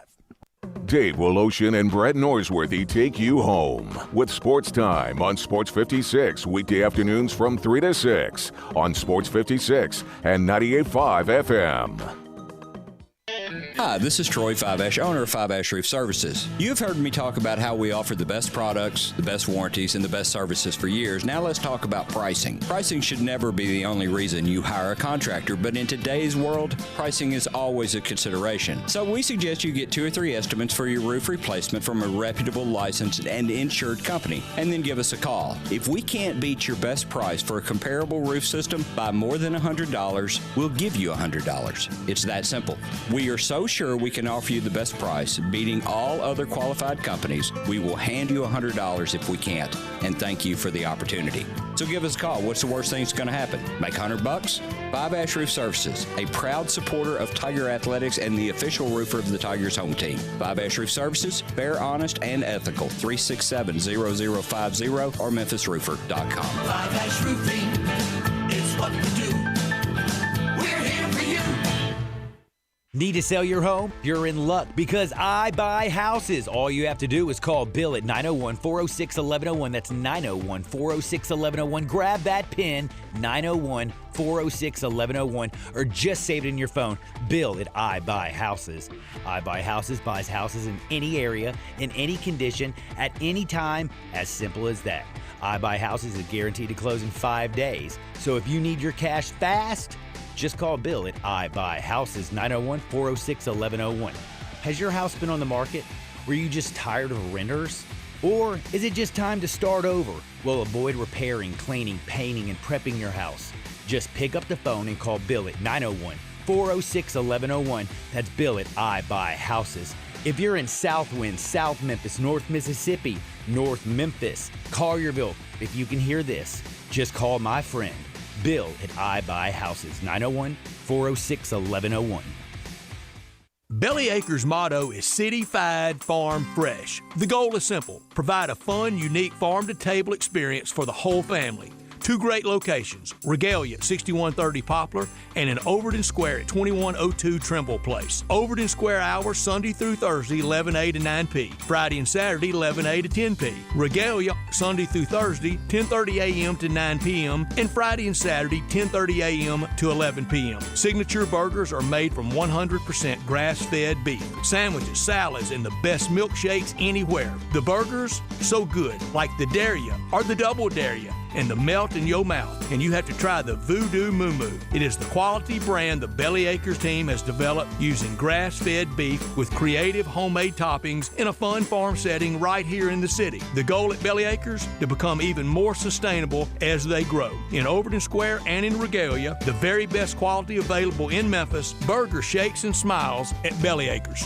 Did you know nearly 40% of men under 40 and over 75% of men over the age of 40 experience sexual performance concerns? At the Memphis Men's Clinic, their experienced physician performs a comprehensive evaluation that determines which specific issues may interfere with your sexual performance. These issues can vary and range from anxiety to medical issues, low testosterone, or erectile dysfunction. The Memphis Men's Clinic has evaluated hundreds of men of all ages over the years and reestablished a normal sexual life. The Memphis Men's Clinic will work aggressively to resolve issues and allow you to restore your sexual health and overall well-being. That's the Memphis way. If you're 20 years old or 90 years old, come and get cared for the Memphis way. Treatment that's based on your specific needs after a professional clinical evaluation by their experienced board-certified physician. Call the Memphis Men's Clinic today at 901-443-0475 or visit memphismensclinic.com.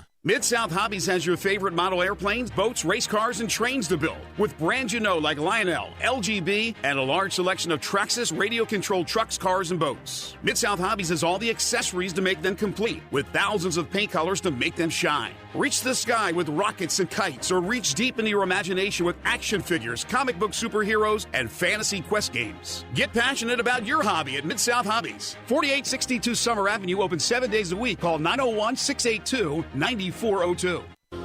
Welcome back to Sports 56 Mornings with Peter Edmiston and Anthony Sane. This hour of Sports 56 Mornings is brought to you by Acura of Memphis. Here once again are Pete and Sane. Tomorrow's getting harder, make no mistake. Looking even look, you gotta make your own breaks. It's my life. There you go. Hour number 3 wrapping up. Midday's coming up next. Shout out to AutoZone, our new sponsor of the phone lines and text line. The AutoZone phone line, AutoZone text line, 360-8255. Get in the zone. AutoZone. Also shout out to everybody. We're going to be out at the World Golf Championships, TPC Southwind FedEx St. Jude Invitational coming up Wednesday through Friday. Everybody after us, 10 to 6 each day. Brought to you by Family Leisure, Gateway Tire, Automatic Air, Guns and Ammo, Coletta's, Napa Auto Parts, TJ Mulligan's, Great American Home Store, Jason's Deli, Ronnie Grisani's, Belly Acres, and Golf Sticks Pretzels. So great stuff coming your way in just a little bit. I guess I didn't, when I go back and look, what do you think? What do you think, like career-wise, Rasheed Wallace's highest scoring season was? What the number was? Yeah.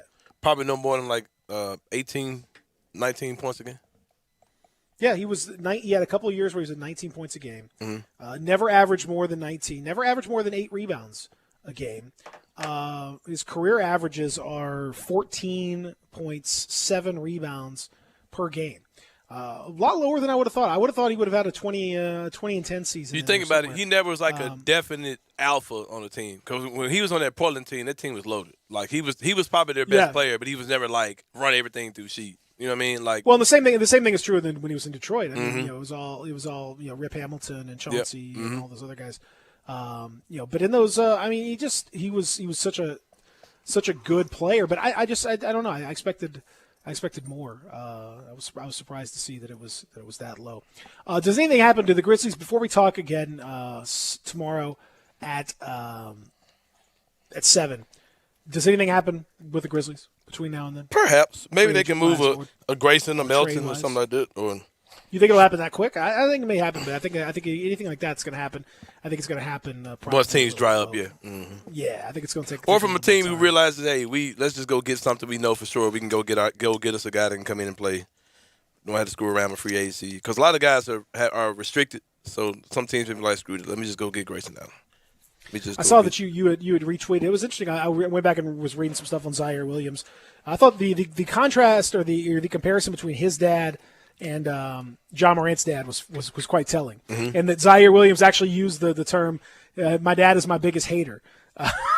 So I was like, okay, all right, I see where this is. I see where we're headed here. We have a nice crew of parents here. Our parent team is pretty dope here. Yeah, it's a very good. And his dad being both parents from a military background. Zaire Williams' dad, the stories they tell about his dad are like, man, tough. He said that he told a story about being in 6th grade and driving to a game, and he didn't play well. And basically, his dad spent the entire 4-hour trip back just berating him for how soft he was and how bad he was and how this and how that. And T. Morant was the same way. Like, let's get up early. He made him get up at 5:30 in the morning, just like T. Morant did with John Morant, and do a bunch of work before everything was. So I mean, and they made sure the grades were on point, or else he couldn't.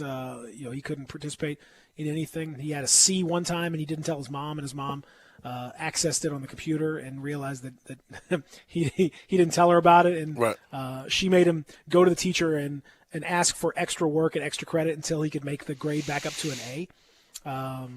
They made him, when he was a little kid, order a pizza by himself on the phone because he wanted a pizza, and they wanted to teach him to be able to, like, stand up for yourself and talk to people and ask for what you want. Right. So even as a little kid, they said, if you want a pizza, you got to call the pizza place and order it. And he's like, I don't want to talk to people. No, do it. You want the pizza, order it. And so even as a little kid. Yeah, my daughter's 19. She still is like, yeah. Yeah. I mean, how many people, for real, like how many people actually call now and order, like actually call and talk for what they want? Like It's very interesting. So I thought reading the stories about his parents were very cool. And I think from a cultural standpoint, he doesn't necessarily fit with, as you talked about, with the Grizzlies. What they've done in the draft, they've normally had guys that had some college production, at least 1 or 2 years. Very high floor guys. And often more, but they've never had a pick this high, or at least that was this kind of in the middle, like where it's like, like there wasn't an obvious pick, but like John Morant was going to be the obvious pick, like they knew it, everybody knew it. So they haven't had a pick in this spot where there was some question about who was going to be picked. And I think that the culture thing is what trumps everything else. He clearly fits their culture, and that's a ways big than thing one for them. Because we got to talk about the trippiness and the drippiness too. Because that's he's team. He's If they lost Winslow, the new triplet is going to fit right in. Trust me. he's got the same vibe as the rest of the guys on that. So no question. Yeah, no question. And I think it's you got to. the more we've talked about this before, but the fact that the draft is kind of a dumb way to distribute players. It's good and bad. Mm-hmm. And it's bad because a lot of times players end up in programs and in cities and in organizations that aren't really a good fit for them. Right. And so they don't develop, and you'll never know. Like maybe a player would have been really good if he had developed in a different spot, if he'd gone to somewhere else. Like if Dwayne Wade had been drafted by the Grizzlies, he worked out in Memphis. Mm-hmm. If he'd been drafted by the Grizzlies at that time, what would he have looked like? With the Hubie Brown, Mike Fratello, would he have turned into Dwayne Wade that we know? Would he be D Wade? I don't know. If LeBron James had gone to Memphis, would he have been the same guy? Probably, but maybe it would have looked a little bit different. Who knows? If certain players have been drafted in certain spots, it would have gone different. If the Grizzlies of 2009 had drafted Steph Curry, would he be MVP Steph? I don't know. So I think the mix is really important. And in that sense, I think Zaire Williams is a good fit, and I think he is likely to develop well because I think he fits into what the development is that the Grizzlies can do. Yeah, and I'm down for it, man. I'm supportive of it. We're going to talk tomorrow about the starting thing. Dude needs to start. We'll talk about that as we go forward. We're going to talk about that. Mm-hmm. I look forward to that. Also, of course, we'll have updates on the latest in free agency, updates on the Olympics, and so much more. All tomorrow on the program. And I'm going to be there with y'all for the rest of the week. So I'm excited about that. Zach, you got to get our music queued up for karaoke time because, I'm going to be in the house. Looking forward to that. So appreciate y'all. Y'all be good. Good to be back. Thanks y'all for holding it down. And we appreciate y'all in the Family Leisure Studio. Shout out to AutoZone as well, our new sponsors on the phone lines and the text lines. Coming up next middays. Everybody have a great Monday.